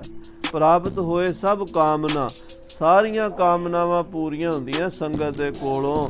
ਜੋ ਵੀ ਮੰਗੋਗੇ ਸਿੱਖਾਂ ਦੀ ਸੇਵਾ 'ਚੋਂ ਮਿਲੇਗਾ। ਸਾਧ ਸੰਗਤ ਜੀ, ਅੱਜ ਜਿੰਨੀ ਵੀ ਸੰਗਤ ਦੇਸ਼ ਵਿਦੇਸ਼ ਕਥਾ ਸੁਣ ਰਹੀ ਹੈ, ਸਾਰਿਆਂ ਨੂੰ ਬੇਨਤੀ ਹੈ ਕਿ ਆਪਣੇ ਪਿਛਲੇ 20-30 ਸਾਲ ਬੜਾ ਇਹੋ ਜਿਹਾ ਵਰਤਾਰਾ ਵਰਤ ਗਿਆ ਕਿ ਸ਼ਰਧਾ ਭਾਵਨਾ ਘਟਦੀ ਜਾ ਰਹੀ ਹੈ। ਘਰ ਵਿੱਚ 5 ਸਿੰਘਾਂ ਨੂੰ ਲਿਆਉਣਾ, ਹੱਥ ਧੁਆਣੇ, ਪ੍ਰਸ਼ਾਦਾ ਛਕਾਉਣਾ, ਬਹੁਤਾ ਨਹੀਂ ਤੇ ਸਾਲ ਵਿੱਚ 2-4 ਵਾਰੀ ਤਾਂ ਜ਼ਰੂਰ ਗੁਰਸਿੱਖ ਕਰਿਆ ਕਰਦੇ ਸੀ। ਕਈ ਤਾਂ ਹਰ ਮਹੀਨੇ ਕਰਦੇ ਸੀ, ਕਈ ਹਰ ਹਫ਼ਤੇ ਕਰਦੇ ਸੀ। ਕਲਯੁਗ ਦਾ ਪਹਿਰਾ ਐਸਾ ਵਰਤਿਆ, ਇਹ ਮਰਜ਼ਾਦਾ ਹੀ ਅਲੋਪ ਹੁੰਦੀ ਜਾ ਰਹੀ ਹੈ। ਘਰਾਂ ਵਿੱਚ ਸਿੱਖਾਂ ਨੂੰ ਲਿਆ ਕੇ ਪ੍ਰਸ਼ਾਦਾ ਛਕਾਓ, ਸੇਵਾ ਕਰੋ, ਅਰਦਾਸ ਕਰਾਓ, ਜੋ ਵੀ ਮੰਗੋਗੇ ਮਿਲੇਗਾ। ਇਹ ਮਹਾਰਾਜ ਕਲਗੀਧਰ ਪਾਤਸ਼ਾਹ ਆਪਣੀ ਧਰਮ ਪਤਨੀ ਮਾਤਾ ਜੀਤੋ ਜੀ ਨੂੰ ਕਹਿ ਰਹੇ ਹਨ। ਲਹੈ ਆਨੰਦ ਜੁਗ ਲੋਕ ਕੋ ਜੇ ਕਰਹਿ ਹੁਲਾਸੀ। ਮਹਾਰਾਜ ਕਹਿੰਦੇ, ਹੇ ਜੀਤੋ ਜੀ, ਜੇ ਖੁਸ਼ੀ ਨਾਲ ਸੰਗਤ ਦੀ ਸੇਵਾ ਕਰੋਗੇ, ਪ੍ਰਸੰਨ ਹੋ ਕੇ ਪ੍ਰਸ਼ਾਦਾ ਛਕਾਓਗੇ ਤਾਂ ਲੋਕ ਤੇ ਪਰਲੋਕ ਦੇ ਸੁੱਖ ਮਿਲਣਗੇ। ਸੁਨ ਕਰ ਮਾਨਿਓ ਹੁਕਮ ਕੋ ਕਰ ਨਮੋ ਸਿਧਾਰੀ। ਮਾਤਾ ਜੀਤੋ ਜੀ ਮਹਾਰਾਜ ਦਾ ਹੁਕਮ ਸੁਣ ਕੇ ਬੜੇ ਪ੍ਰਸੰਨ ਹੋਏ, ਨਮਸਕਾਰ ਕਰਕੇ ਚਰਨਾਂ ਤੇ ਚਲੇ ਗਏ। ਹਿਤ ਆਹਾਰ ਬਹੁ ਭਾਂਤ ਕੇ ਕਰਵਾਏ ਤਿਆਰੀ। ਤੇ ਲੰਗਰ ਦੀ ਤਿਆਰੀ ਕਰਾਉਣ ਲੱਗੇ ਉਸੇ ਵੇਲੇ ਹੀ, ਕੱਲ ਤੇ ਨਹੀਂ ਛੱਡੀ ਗੱਲ। ਉਸੇ ਵੇਲੇ ਜਾ ਕੇ ਰਸੋਈ ਦੇ ਵਿੱਚ ਦਾਸੀਆਂ ਨੂੰ ਕਿਹਾ ਵੀ ਮੇਰੇ ਨਾਲ ਲੱਗੋ ਤੇ ਆਹ ਕੰਮ ਕਰੋ। ਕੋਈ ਖੀਰ ਬਣਾਉਣੀ ਹੈ, ਕੜਾਹ ਪ੍ਰਸ਼ਾਦ ਬਣਾਉਣਾ, ਦਾਲਾਂ ਸਬਜ਼ੀਆਂ, ਰਾਇਤੇ, ਦਹੀਂ ਪਕੌੜੇ, ਇੱਦਾਂ ਦੇ ਵਧੀਆ ਜਿਹੜੇ ਛਕ ਕੇ ਮਨ ਪ੍ਰਸੰਨ ਹੋਵੇ ਸੰਗਤ ਦਾ, ਇਹੋ ਜਿਹੇ ਭੋਜਨ ਤਿਆਰ ਕਰਵਾਏ ਹਨ। ਅਥਿਤ ਸੰਤ ਸਿੱਖ ਜੇ ਹੁਤੇ ਕਿਨਕੋ ਤ੍ਰਿਪਤਾਵੈ। ਜਿਹੜੇ ਅਤਿਥੀ ਸਨ, ਗੁਰੂ ਘਰ ਆਏ ਹੋਏ ਸਿੱਖ ਸਨ, ਸੰਤ ਸਨ, ਸਾਧੂ ਸਨ, ਭਿਅੰਗਮ ਸਨ, ਮਾਤਾ ਉਹਨਾਂ ਨੂੰ ਲੰਗਰ ਛਕਾਉਂਦੀ ਹੈ। ਮਨ ਮੈਂ ਧਰ ਸੁਤ ਕਾਮਨਾ ਸਤਿਗੁਰੂ ਰਿਝਾਵੈ। ਮਨ ਵਿੱਚ ਪੁੱਤਰ ਦੀ ਕਾਮਨਾ ਲੈ ਕੇ ਗੁਰੂ ਸਾਹਿਬ ਨੂੰ ਖੁਸ਼ ਕਰਨ ਦੇ ਲਈ ਸੇਵਾ 'ਚ ਜੁਟ ਗਈ ਹੈ ਮਾਤਾ ਜੀਤੋ ਜੀ। ਨਿਤ ਨਵੀਨ ਅਨਵਾਏ ਕਰ ਤਿਨ ਚਰਨ ਪਖਾਰੈ। ਔਰ ਨਿਤ ਜਲ ਲਿਆ ਕੇ ਉਹ ਗੁਰੂ ਕੇ ਸਿੱਖਾਂ ਦੇ ਚਰਨ ਧੁਆਉਂਦੀ ਹੈ। ਆਹ ਕਹਿੰਦੀ ਭਾਵਨਾ ਨਾਲ, ਗੁਰਸਿੱਖਾਂ ਕੀ ਹਰ ਧੂੜ ਦੇ ਹਮ ਪਾਪੀ ਪੀ ਗਤ ਪਾਏ। ਇਹਦਾ ਮਾਤਾ ਜੀ ਸੇਵਾ ਕਰਦੇ ਹਨ। ਕਰ ਬਿਜਨਾ ਹੱਥ ਮੈਂ ਸੁਖ ਪੌਣ ਚੁਲਾਰੇ। ਹੱਥ ਦੇ ਵਿੱਚ ਪੱਖਾ ਲੈ ਕੇ ਮਾਤਾ ਜੀਤੋ ਜੀ ਚਲਾਉਂਦੇ ਹਨ। ਆਦਿਕ ਸੇਵਾ ਅਧਿਕ ਕੀਏ ਜੀਤੋ ਰਾਣੀ। ਮਹਾਰਾਜ ਨੂੰ ਪ੍ਰਸ਼ਾਦਾ ਛਕਾਉਂਦੀ ਤੇ ਪੱਖਾ ਲੈ ਕੇ ਕੋਲ ਖੜੀ ਰਹਿੰਦੀ, ਪੱਖਾ ਝੱਲਦੀ ਹੈ। ਆਪ ਪ੍ਰਸ਼ਾਦਾ ਆਪਣੇ ਹੱਥੀਂ ਤਿਆਰ ਕਰਕੇ ਮਹਾਰਾਜ ਨੂੰ ਛਕਾਉਂਦੇ ਨੇ ਮਾਤਾ ਜੀ। ਏਦਾਂ ਮਾਤਾ ਜੀਤੋ ਰਾਣੀ, ਧੰਨ ਮਾਤਾ, ਰਾਣੀਆਂ ਦੀ ਰਾਣੀ, ਮਹਾਰਾਣੀਆਂ ਦੀ ਮਹਾਰਾਣੀ, ਪਾਤਸ਼ਾਹ ਮਹਾਰਾਜਿਆਂ ਦੀ ਮਹਾਰਾਣੀ, ਗੁਰੂ ਗੋਬਿੰਦ ਸਿੰਘ ਸੱਚੇ ਪਾਤਸ਼ਾਹ ਦੇ ਧਰਮ ਪਤਨੀ ਮਾਤਾ ਜੀਤੋ ਜੀ ਸੇਵਾ ਕਰਦੇ ਹਨ। ਪ੍ਰਭ ਮਨ ਪਰਮ ਪ੍ਰਸੰਨ ਭੇ ਸਗਰੇ ਸੁਖਦਾਨੀ। ਮਹਾਰਾਜ ਬੜੇ ਪ੍ਰਸੰਨ ਹੋਏ ਹਨ, ਸੁੱਖਾਂ ਦੇ ਦਾਤੇ ਬੜੇ ਦਇਆ ਦੇ ਘਰ ਵਿੱਚ ਆਏ ਹਨ। ਬਿਤਿਓ ਆਦਿਤਵਾਰ ਜਬ ਨਿਸਬਿਖੈ ਗੁਸਾਈ। ਆਹਾ, ਜਦੋਂ ਐਤਵਾਰ ਦਾ ਦਿਨ ਬੀਤਿਆ ਹੈ, ਰਾਤਰੀ ਦੇ ਸਮੇਂ ਸਤਿਗੁਰੂ ਜੀ ਮਹਿਲਾਂ 'ਚ ਆਏ ਹਨ। ਮਹਿਲ ਹਿਤ ਪੁੱਤਰ ਕੇ ਬਤ ਪ੍ਰੇਮ ਸਦਾਈ। ਮਾਤਾ ਜੀਤੋ ਜੀ ਦੇ ਪ੍ਰੇਮ ਵਿੱਚ ਵਸ ਕੇ ਸੱਚੇ ਪਾਤਸ਼ਾਹ ਜੀ ਰਾਤ ਨੂੰ ਮਾਤਾ ਜੀਤੋ ਜੀ ਦੇ ਮਹਿਲਾਂ 'ਚ ਨਿਵਾਸ ਕੀਤਾ ਹੈ। ਜੀਤੋ ਕੀ ਕਾਮਨਾ ਤਬ ਪੂਰਨ ਕੀਨੀ। ਮਾਤਾ ਜੀਤੋ ਜੀ ਦੀ ਕਾਮਨਾ ਪੂਰਨ ਕੀਤੀ ਹੈ। ਧਰਿਓ ਗਰਭ ਹਰਖਤ ਭਈ ਪਤ ਸੇਵ ਪ੍ਰਬੀਨੀ। ਪਤੀ ਦੀ ਸੇਵਾ ਕਰਕੇ ਕਲਗੀਧਰ ਪਾਤਸ਼ਾਹ ਜੀ ਮਹਾਰਾਜ ਤੋਂ ਮਾਤਾ ਜੀਤੋ ਜੀ ਗਰਭਵਤੀ ਹੋਏ ਹਨ। ਭਾਗਨ ਅਨੁਰਾਗਨੀ ਉਰ ਕੰਤ ਬਸਾਇਓ। ਆਹ ਵੱਡੇ ਭਾਗਾਂ ਵਾਲੇ ਪ੍ਰੇਮ ਦੀ ਮੂਰਤੀ ਧੰਨ ਮਾਤਾ ਜੀਤੋ ਜੀ, ਜਿਨ੍ਹਾਂ ਨੇ ਆਪਣੇ ਪਤੀ ਮਹਾਰਾਜ ਸ੍ਰੀ ਕਲਗੀਧਰ ਜੀ ਦੇ ਸਰੂਪ ਨੂੰ ਆਪਣੇ ਹਿਰਦੇ 'ਚ ਵਸਾਇਆ ਹੋਇਆ ਹੈ। ਭਾਵੇਂ ਉਹ ਕੰਮਕਾਰ ਕਰਦੇ ਹਨ ਘਰ ਦੇ ਵਿੱਚ, ਭਾਵੇਂ ਉਹ ਬਹਿ ਕੇ ਨਾਮ ਜਪਦੇ ਹਨ, ਭਾਵੇਂ ਸਿਮਰਨ ਬਾਣੀ ਪੜ੍ਹਦੇ ਹਨ ਜਾਂ ਸੰਗਤਾਂ ਵਿੱਚ ਸੇਵਾ ਕਰਦੇ ਹਨ, ਤਾਂ ਮਾਤਾ ਜੀ ਦਾ ਧਿਆਨ ਸ੍ਰੀ ਕਲਗੀਧਰ ਦੇ ਸਰੂਪ ਵਿੱਚ ਹੀ ਰਹਿੰਦਾ ਹੈ। ਉਹ ਬਿਰਤੀ ਨਹੀਂ ਭੰਗ ਹੁੰਦੀ। ਐਸਾ ਮਾਤਾ ਜੀ ਦਾ ਅਖੰਡ ਭਜਨ ਚੱਲਦਾ ਹੈ। ਇਸ ਬਾਸਰ ਜਿਤਵਤ ਸੁਮਤ ਅਤ ਪ੍ਰੇਮ ਵਧਾਇਓ। ਦਿਨ ਰਾਤ ਪ੍ਰੇਮ ਗੁਰੂ ਕਲਗੀਧਰ ਪਾਤਸ਼ਾਹ ਨਾਲ ਵੱਧਦਾ ਹੀ ਜਾ ਰਿਹਾ ਹੈ। ਦਿਨ ਪ੍ਰਤ ਬਿਰਧਾ ਗਰਭ ਕੀ ਦੁੱਤ ਹੋਇ ਅਧਿਕਾਈ। ਦਿਨੋਂ ਦਿਨ ਸਾਧ ਸੰਗਤ ਜੀ ਬੱਚਾ ਪੇਟ ਵਿੱਚ ਵੱਧ ਰਿਹਾ ਹੈ। ਸਾਹਿਬਜ਼ਾਦਾ ਪ੍ਰਕਾਸ਼ ਕਰ ਰਿਹਾ ਹੈ। ਜਿਉਂ-ਜਿਉਂ ਸਾਹਿਬਜ਼ਾਦੇ ਦਾ ਪ੍ਰਕਾਸ਼ ਹੋ ਰਿਹਾ ਹੈ, ਮਾਤਾ ਜੀਤੋ ਜੀ ਦੇ ਚਿਹਰੇ ਦਾ ਨੂਰ ਵੀ ਉਦਾਂ ਹੀ ਖਿੜਦਾ ਜਾ ਰਿਹਾ, ਪ੍ਰਕਾਸ਼ਮਾਨ ਹੁੰਦਾ ਜਾ ਰਿਹਾ ਹੈ। ਮਨੋ ਦੂਜ ਤੇ ਚੰਦਰਮਾ ਪੁਰਵਤ ਸੁਖਦਾਈ। ਮਨ ਦੂਜ ਤੋਂ ਚੰਦਰਮਾ ਜਿਹੜਾ ਹੈ ਉਹ ਵੱਧਣਾ ਸ਼ੁਰੂ ਹੋ ਜਾਂਦਾ ਹੈ, ਪੂਰਨਮਾਸ਼ੀ ਤੱਕ ਵੱਧਦਾ ਹੀ ਜਾਂਦਾ ਹੈ। ਇਸ ਤਰ੍ਹਾਂ ਮਾਤਾ ਜੀ ਦੇ ਗਰਭ ਦਾ ਜਿੱਥੇ ਸਾਧ ਸੰਗਤ ਜੀ ਵਾਧਾ ਹੋ ਰਿਹਾ ਸਾਹਿਬਜ਼ਾਦਾ ਜੀ ਦਾ, ਉੱਥੇ ਮਾਤਾ ਜੀ ਦੇ ਚਿਹਰੇ ਦਾ ਨੂਰ ਵੀ ਦਿਨੋਂ ਦਿਨ ਵੱਧਦਾ ਜਾ ਰਿਹਾ ਹੈ। ਇਸ ਮੰਦਰ ਮੈਂ ਮੁਦਤ ਚਿਤ ਥਿਰਤਾ ਕੋ ਧਾਰੈ। ਆ ਜਿਹੜੇ ਮੰਦਰ ਦੇ ਵਿੱਚ ਮਾਤਾ ਜੀ ਬਿਰਾਜਮਾਨ ਹੁੰਦੇ ਹਨ, ਟਿਕਦੇ ਹਨ, ਅਦਕਲ ਹੈ ਸੋ ਬਾਤ ਬਹਿ ਵੱਡ ਕਰ ਉਜਿਆਰੈ। ਉਸ ਮਕਾਨ ਦੇ ਵਿੱਚ ਬੜੀ ਸੋਭਾ ਹੈ, ਕਿਉਂਕਿ ਉਹਨਾਂ ਦਾ ਨੂਰ ਹੀ ਐਸਾ ਹੈ। ਉਹ ਘਰ ਵੀ ਬੜਾ ਸੋਹਣਾ ਲੱਗਦਾ ਹੈ। ਜਿਹੜੇ ਕਮਰੇ ਵਿੱਚ ਮਾਤਾ ਜੀ ਜਾਂਦੇ ਹਨ, ਜਿਹੜੇ ਰਸੋਈ ਵਿੱਚ ਜਾਂਦੇ ਹਨ, ਜਾਂ ਘਰ ਦੇ ਕਿਸੇ ਵਿਹੜੇ ਵਿੱਚ ਜਾਂਦੇ ਹਨ, ਤਾਂ ਉਹ ਸਾਰਾ ਵਿਹੜਾ ਐਦਾਂ ਨੂਰੋ ਨੂਰ ਹੋ ਜਾਂਦਾ। ਮਾਤਾ ਜੀਤੋ ਜੀ ਦਾ ਪ੍ਰਕਾਸ਼ ਹੀ ਇੰਨਾ ਹੈ। ਅੱਠੇ ਪੈਰ ਭਜਨ ਕਰਨ ਵਾਲੀ ਆਤਮਾ, ਨਾਮ ਦੀ ਰੰਗੀ ਹੋਈ ਰੂਹ, ਤੇ ਉਹਨਾਂ ਦੀ ਕੁੱਖ ਦੇ ਵਿੱਚ ਮਹਾਬਲੀ ਸੂਰਬੀਰ ਪ੍ਰਤਾਪੀ ਸਾਹਿਬਜ਼ਾਦਾ ਆਇਆ ਹੈ। ਇਸ ਕਰਕੇ ਨੂਰੋ ਨੂਰ ਹੋ ਗਿਆ ਹੈ। ਗਏ ਨਵ ਮਾਸ ਇਮ ਹਰਖਤ ਪਰਵਾਰਾ। ਏਦਾਂ ਪਰਿਵਾਰ ਖੁਸ਼ੀਆਂ ਦੇ ਵਿੱਚ ਮਹਾਰਾਜ ਦੀ ਕਿਰਪਾ, ਮਾਤਾ ਗੁਜਰੀ ਜੀ ਦੀ ਦੇਖ ਰੇਖ ਵਿੱਚ 9 ਮਹੀਨੇ ਬੀਤੇ ਹਨ। ਸਹਿਤ ਪੁੱਤਰ ਪ੍ਰਤੀਖਨਾ ਉਤਸਵ ਹੋਏ ਭਾਰਾ। ਤੇ ਉਡੀਕ ਹੈ ਪੁੱਤਰ ਦੀ, ਉਤਸ਼ਾਹ ਹੋਣਗੇ, ਬੜੀਆਂ ਖੁਸ਼ੀਆਂ ਹੋਣਗੀਆਂ। ਮਾਤਾ ਗੁਜਰੀ ਸਗਨ ਮਨਾ ਰਹੀ ਹੈ, ਉਸ ਸਮੇਂ ਨੂੰ ਉਡੀਕ ਰਹੀ ਹੈ। ਚੇਤ ਸੁਧੀ ਥਿਤ ਸਪਤਮੀ ਕੁਝ ਬਾਸੁਰਿਆਵਾ। ਸਾਧ ਸੰਗਤ ਜੀ, ਚੇਤਰ ਸੁਦੀ 7ਵੀਂ ਵਾਲਾ ਦਿਨ ਆਇਆ ਹੈ। ਚੇਤਰ ਸੁਦੀ 7ਵੀਂ ਤੇ ਮੰਗਲਵਾਰ ਦਾ ਦਿਨ ਸੀ। 1747 ਸੰਮਤ ਮੁਦਛਾਵਾ। ਤੇ 1747 ਸੰਮਤ, ਇਹ ਬਿਕਰਮੀ ਸੰਮਤ ਸੀ ਸਾਧ ਸੰਗਤ ਜੀ। ਇਹ ਸੰਮਤ ਚੜਿਆ ਹੈ ਤੇ ਦੂਸਰਾ ਜਿਹੜਾ ਹੈ ਉਹ 1690 ਈਸਵੀਂ ਬਣਦਾ ਹੈ। ਭਰੇ ਲਗਨ ਗ੍ਰਹਿ ਉੱਚ ਕੱਛ ਜਨਮਿਓ ਸੁਖ ਪਾਏ। ਆ ਬੜੇ ਸੋਹਣੇ ਲਗਨਾਂ ਵਿੱਚ, ਬੜੇ ਸੋਹਣੇ ਸਮੇਂ ਵਿੱਚ ਸਾਹਿਬਜ਼ਾਦੇ ਨੇ ਜਨਮ ਲਿਆ ਹੈ। ਸੇ ਬੇਮਾਨ ਗਨ ਧਾਏ ਤੇ ਬਹੁ ਦੀਪ ਜਗਾਏ। ਆ ਬਹੁਤ ਸਾਰੀਆਂ ਦਾਈਆਂ ਮਾਤਾ ਜੀਤੋ ਜੀ ਦੀ ਸੇਵਾ 'ਚ ਹਾਜ਼ਰ ਰਹੀਆਂ ਹਨ ਔਰ ਦੀਵੇ ਘਿਓ ਦੇ ਬਾਲੇ ਗਏ ਹਨ। ਮੰਗਲਵਾਰ ਮੈਂ ਬਜ ਉਠੀ ਵਧਾਈ। ਮੰਗਲਵਾਰ ਦਾ ਦਿਨ ਸੀਗਾ ਤੇ ਚੇਤਰ ਸੁਦੀ 7ਵੀਂ ਸੀ ਤੇ ਸੰਮਤ 1747 ਬਿਕਰਮੀ ਸੀ ਤੇ 1690 ਈਸਵੀ ਨੂੰ ਗੁਰੂ ਘਰ 'ਚ ਵਧਾਈਆਂ ਦੇ ਸ਼ਦਿਆਨੇ ਵੱਜੇ ਹਨ। ਵਦਤ ਅਨਕ ਪ੍ਰਕਾਰ ਕੇ ਦਰ ਪਰ ਸਮੁਦਾਈ। ਗੁਰੂ ਘਰ ਦੇ ਵਿੱਚ ਸਾਧ ਸੰਗਤ ਜੀ ਖੁਸ਼ੀਆਂ ਹੀ ਖੁਸ਼ੀਆਂ ਹੋ ਗਈਆਂ ਨੇ। ਬਾਜੇ ਬਾਦਤ ਅਨੇਕ ਪ੍ਰਕਾਰ ਕੇ, ਬੜੇ ਭਾਂਤ ਭਾਂਤ ਦੇ ਬਾਜੇ, ਰਣ ਸਿੰਘੇ, ਭੇਰੀਆਂ, ਸ਼ਹਿਨਾਈਆਂ, ਪਟੇ ਪਣਮ ਵਜਾ ਕੇ ਵਜੰਤਰੀਆਂ ਨੇ ਖੁਸ਼ੀ ਮਨਾਈ ਹੈ। ਸ੍ਰੀ ਗੁਜਰੀ ਬਹੁ ਭਾਂਤ ਕਰ ਉਤਸਵ ਕੋਠਾਨਾ। ਮਾਤਾ ਗੁਜਰੀ ਨੇ ਬੜਾ ਉਤਸਵ ਕੀਤਾ ਹੈ, ਬੜੀ ਖੁਸ਼ੀ ਮਨਾਈ ਹੈ। ਮੰਗਤ ਗਨ ਜਨ ਸੁਨਤ ਹੀ ਦੌਰੇ ਹਿਤ ਦਾਨਾ। ਤੇ ਮੰਗਤੇ ਲੋੜਵੰਦ ਜਿਨ੍ਹਾਂ ਨੂੰ ਪਤਾ ਸੀ ਗੁਰੂ ਘਰ ਤੋਂ ਦਾਨ ਬੜਾ ਮਿਲਦਾ ਹੈ, ਮਾਤਾ ਗੁਜਰੀ ਖੁੱਲੇ ਹੱਥੀ ਦਾਨ ਦਿੰਦੀ ਹੈ। ਕਲਗੀਧਰ ਪਾਤਸ਼ਾਹ ਝੋਲੀਆਂ ਭਰ ਦਿੰਦੇ ਨੇ।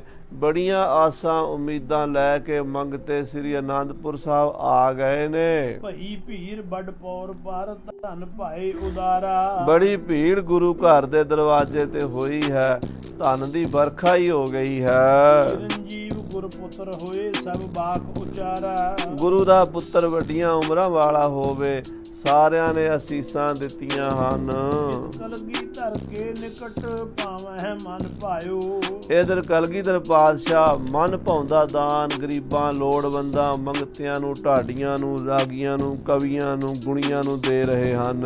ਸਿੱਖ ਕੀਰਤ ਕੀ ਸਹਿਤ ਸਭ ਕਹਿਤ ਸੁਣਾਇਓ। ਸਾਰੇ ਮਹਾਰਾਜ ਦਾ ਜਸ ਵੀ ਕਰਦੇ ਨੇ ਤੇ ਸਾਹਿਬਜ਼ਾਦਾ ਵੱਡੀਆਂ ਉਮਰਾਂ ਵਾਲਾ ਹੋਵੇ, ਪ੍ਰਤਾਪੀ ਹੋਵੇ, ਸੂਰਬੀਰ ਬਹਾਦਰ ਯੋਧਾ ਹੋਵੇ, ਸਭ ਅਸੀਸਾਂ ਦਿੰਦੇ ਜਾ ਰਹੇ ਨੇ। ਗੁਜਰੀ ਕੇ ਜਾਏ ਢਿਗ ਬਹੁ ਦੇਤ ਵਧਾਈ।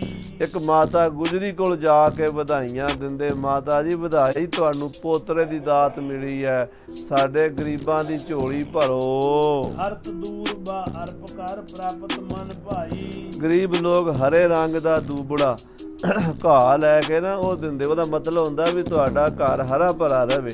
ਇਹ ਜਿਹੜਾ ਘਾਹ ਹੈ ਨਾ ਸਾਧ ਸੰਗਤ ਜੀ, ਇਹਨੂੰ ਭੂਸੁੱਤ ਕਹਿੰਦੇ ਨੇ, ਧਰਤੀ ਦਾ ਪੁੱਤਰ। ਵੈਸੇ ਤਾਂ ਆਪਾਂ ਸਾਰੇ ਹੀ ਧਰਤੀ ਦੇ ਪੁੱਤਰ ਹਾਂ, ਧਰਤੀ ਮਾਂ ਹੈ, ਪਰ ਜਦੋਂ ਸਭ ਤੋਂ ਪਹਿਲਾਂ ਸ੍ਰਿਸ਼ਟੀ ਦੀ ਮਹਾਰਾਜ ਪਰਮੇਸ਼ਰ ਰਚਨਾ ਕਰਦਾ ਤਾਂ ਜਦੋਂ ਮੀਂਹ ਦੀਆਂ ਕਣੀਆਂ ਧਰਤੀ ਤੇ ਪੈਂਦੀਆਂ ਸਭ ਤੋਂ ਪਹਿਲਾਂ ਘਾਹ ਪੈਦਾ ਹੁੰਦਾ, ਉਸ ਤੋਂ ਬਾਅਦ ਫਿਰ ਜੀਵ ਜੰਤੂ ਪੈਦਾ ਹੁੰਦੇ ਆ। ਇਹ ਸ੍ਰਿਸ਼ਟੀ ਦਾ ਪਹਿਲਾ ਕਰਮ ਹੈ। ਇਸ ਕਰਕੇ ਘਾਹ ਦਾ ਤਿਣਕਾ ਤੋੜ ਕੇ ਦਿੰਦੇ ਸੀ, ਵਧਾਈ ਹੋਵੇ ਜੀ ਤੁਹਾਡੇ ਘਰ ਪੁੱਤਰ ਹੋਇਆ, ਇਵੇਂ ਤੁਹਾਡੀ ਵੇਲ ਵਧੇ, ਹਰੇ ਭਰੇ ਰਹੋ। ਇਹ ਸੰਕੇਤ ਹੁੰਦਾ ਸੀ। ਹਾਂਜੀ। ਫੂਲਨ ਮਾਲ ਵਿਸਾਲ ਕੋ ਅਰ ਬੰਧਨ ਵਾਲਾ। ਔਰ ਫੁੱਲਾਂ ਦੀਆਂ ਮਾਲਾ ਘਰਾਂ ਦੇ ਅੱਗੇ ਦਰਵਾਜ਼ਿਆਂ ਦੇ ਉੱਤੇ ਬੰਨੀਆਂ ਗਈਆਂ ਨੇ ਲਿਆ ਲਿਆ ਕੇ। ਸਭ ਦਰ ਪਰ ਬੰਧਨ ਕਰੀ ਦਲ ਹਰਤ ਵਿਸਾਲਾ। ਹਰੇ ਪੱਤੇ, ਫੁੱਲਾਂ ਦੇ ਹਾਰ, ਫੁੱਲਾਂ ਦੀਆਂ ਮਾਲਾ, ਲੜੀਆਂ ਪਰੋ ਪਰੋ ਕੇ ਦਰਵਾਜ਼ਿਆਂ ਤੇ ਲਾਈਆਂ ਨੇ ਲੋਕਾਂ ਨੇ ਲਿਆ ਲਿਆ ਕੇ। ਮੁਕਤਾ ਲਰੀਨ ਪੋਏ ਘਰ ਵਿੱਚ ਕੰਚਨ ਸੂਤਾ। ਕਹਿੰਦੇ ਸੋਨੇ ਦੇ ਸੂਤ ਵਿੱਚ ਮੋਤੀ ਪਰੋ ਕੇ, ਬੜੇ ਕੀਮਤੀ ਮੋਤੀਆਂ ਦੀਆਂ ਲੜੀਆਂ ਉਹ ਵੀ ਗੁਰੂ ਘਰ ਦੇ ਦਰਵਾਜ਼ੇ ਤੇ ਲਾਈਆਂ ਨੇ। ਬੰਦੀ ਦਵਾਰ ਹੈ ਚਾਰ ਪਰ ਜਹ ਜਨਮ ਸਬੂਤਾ। ਸੋਹਣੇ ਸੁੰਦਰ ਦਰਵਾਜ਼ਿਆਂ ਤੇ ਜਿੱਥੇ ਸਾਹਿਬਜ਼ਾਦੇ ਦਾ ਜਨਮ ਹੋਇਆ ਹੈ, ਏਦਾਂ ਮੋਤੀਆਂ ਦੇ ਹਾਰ, ਮੋਤੀਆਂ ਦੀਆਂ ਲੜੀਆਂ ਪਰੋ ਪਰੋ ਕੇ ਲਾਈਆਂ ਹੋਈਆਂ ਨੇ। ਸੋਢ ਬੰਸ ਕੀ ਰੀਤ ਸਭ ਕਹਿ ਕਰ ਕਰਵਾਈ। ਸੋਢ ਬੰਸ ਦੀ ਜਿਹੜੀ ਰੀਤ ਹੈ ਉਹ ਕਰਵਾਈ ਗਈ ਹੈ। ਪੁੱਤਰ ਜਨਮ ਤੇ ਮੋਦ ਮਨ ਗੁਜਰੀ ਸੁਖ ਪਾਈ। ਕਹਿੰਦੇ ਪੋਤਰੇ ਦੇ ਜਨਮ ਤੋਂ ਮਾਤਾ ਗੁਜਰੀ ਜੀ ਬੜੇ ਪ੍ਰਸੰਨ ਹੋਏ ਹਨ। ਦੂਸਰ ਜੰਗ ਨਦੌਨ ਕੋ ਜੈ ਲੈ ਕਰ ਆਏ। ਪਹਿਲਾ ਜੰਗ ਭੰਗਾਣੀ ਦਾ ਜਿੱਤਿਆ ਸੀ ਤੇ ਸਾਹਿਬਜ਼ਾਦੇ ਦਾ ਨਾਂ ਅਜੀਤ ਸਿੰਘ ਰੱਖਿਆ ਸੀ। ਹੁਣ ਦੂਜਾ ਜੰਗ ਜਿੱਤ ਕੇ ਨਦੌਣ ਦਾ ਆਏ ਹਨ। ਜਨਮ ਪੁੱਤਰ ਭਾ ਦੂਸਰੇ ਬਹੁ ਵਜੇ ਵਧਾਏ। ਦੂਸਰੇ ਪੁੱਤਰ ਦਾ ਜਨਮ ਹੋਇਆ, ਇਹ ਜੰਗ ਜਿੱਤ ਕੇ ਆਏ ਨੇ, ਵਧਾਈਆਂ ਹੋਈਆਂ ਨੇ। ਹਿਰਦੈ ਵਿਚਾਰਿਓ ਸਤਿਗੁਰੂ ਧਰਬੇ ਹਿਤ ਨਾਮੂ। ਦੂਜੇ ਪੁੱਤਰ ਦਾ ਨਾਂ ਧਰਨ ਲਈ ਸਤਿਗੁਰਾਂ ਨੇ ਵਿਚਾਰ ਕੀਤੀ ਹੈ। ਜੋਰਾਵਰ ਸਿੰਘ ਤਬ ਕਹਿਓ ਵਿਦਿਓ ਸੁਖ ਧਾਮੂ। ਇਹ ਸਾਧ ਸੰਗਤ ਜੀ ਇਤਿਹਾਸ ਵਿੱਚ ਭਾਈ ਸੰਤੋਖ ਸਿੰਘ ਜੀ ਨੇ ਲਿਖਿਆ ਹੈ ਵੀ ਦੂਸਰੇ ਸਾਹਿਬਜ਼ਾਦੇ ਦਾ ਨਾਮ ਜੋਰਾਵਰ ਸਿੰਘ ਆਮ ਪ੍ਰਚਲਿਤ ਹੈ ਜੁਝਾਰ ਸਿੰਘ। ਕੁਝ ਗੱਲਾਂ ਜਿਹੜੀਆਂ ਇਤਿਹਾਸ ਵਿੱਚ ਕਵੀ ਸੈਨਾਪਤੀ ਜੀ ਨੇ ਵੀ ਉਹ ਵੀ ਨਾਮ ਜਿਹੜੇ ਹਨ ਥੋੜ੍ਹਾ ਭੁਲੇਖੇ ਨਾਲ ਲਿਖ ਦਿੱਤੇ ਹਨ, ਜਾਂ ਸਾਨੂੰ ਵੀ ਅਜੇ ਪੂਰਾ ਨਿਸ਼ਚਾ ਕਰਕੇ ਕਹਿਣਾ ਵੀ ਕਿਹੜੇ ਸਾਹਿਬਜ਼ਾਦੇ ਦਾ ਨਾਂ ਕੀ ਸੀ। ਪਰ ਜਿਹੜਾ ਪ੍ਰਚਲਿਤ ਹੋ ਗਿਆ ਖਾਲਸੇ ਵਿੱਚ ਜ਼ਿਆਦਾਤਰ ਗ੍ਰੰਥਾਂ ਵਿੱਚ ਵੱਡੇ ਜੀਤ ਸਿੰਘ ਜੀ, ਦੂਜੇ ਜੁਝਾਰ ਸਿੰਘ ਜੀ, ਤੀਜੇ ਜੋਰਾਵਰ ਸਿੰਘ ਜੀ, ਚੌਥੇ ਬਾਬਾ ਫਤਿਹ ਸਿੰਘ ਜੀ ਸਨ। ਸੋ ਹੁਣ ਬਾਬਾ ਜੁਝਾਰ ਸਿੰਘ ਜੀ ਦਾ ਜਨਮ ਹੋਇਆ, ਫਿਰ ਜੋਰਾਵਰ ਸਿੰਘ ਦਾ ਜਨਮ ਹੋਏਗਾ, ਫਿਰ ਬਾਬਾ ਫਤਿਹ ਸਿੰਘ ਜੀ ਦਾ। ਇਸ ਤਰ੍ਹਾਂ ਇਹ ਕਰਮਵਾਰ ਸਾਹਿਬਜ਼ਾਦੇ ਚਾਰੇ ਪ੍ਰਗਟ ਹੋਏ ਜਿਹੜੇ ਅਕਾਲ ਪੁਰਖ ਦੀਆਂ ਗੰਮੀ ਸ਼ਕਤੀਆਂ ਲੈ ਕੇ ਆਏ ਔਰ ਸੰਸਾਰ ਦਾ ਉਧਾਰ ਕੀਤਾ। ਧਰਮ ਦੇ ਇਸ ਜਗ ਵੇਦੀ ਉੱਤੇ ਆਪਣੇ ਪ੍ਰਾਣਾਂ ਦੀ ਆਹੂਤੀ ਦੇ ਕੇ ਦੇਸ਼ ਕੌਮ ਦੀ ਰਾਖੀ ਕੀਤੀ। ਸੋ ਕਿਸੇ ਪ੍ਰਕਾਰ ਦੇ ਸ਼ੰਕੇ 'ਚ ਪੈਣ ਦੀ ਲੋੜ ਨਹੀਂ ਹੈ। ਮਹਾਰਾਜ ਸੱਚੇ ਪਾਤਸ਼ਾਹ ਜੀ ਦੇ ਚਾਰੇ ਸਾਹਿਬਜ਼ਾਦੇ ਪੂਜਨੀਕ ਔਰ ਮਹਾਨ ਹਨ। ਇਤਨੇ ਬਚਨ ਪ੍ਰਵਾਨ ਕਰਨੇ। हे गोविंद, हे गोपाल, हे दयाल, प्राणनाथ अनाथ सखे दीन, हे समर्थ अगम।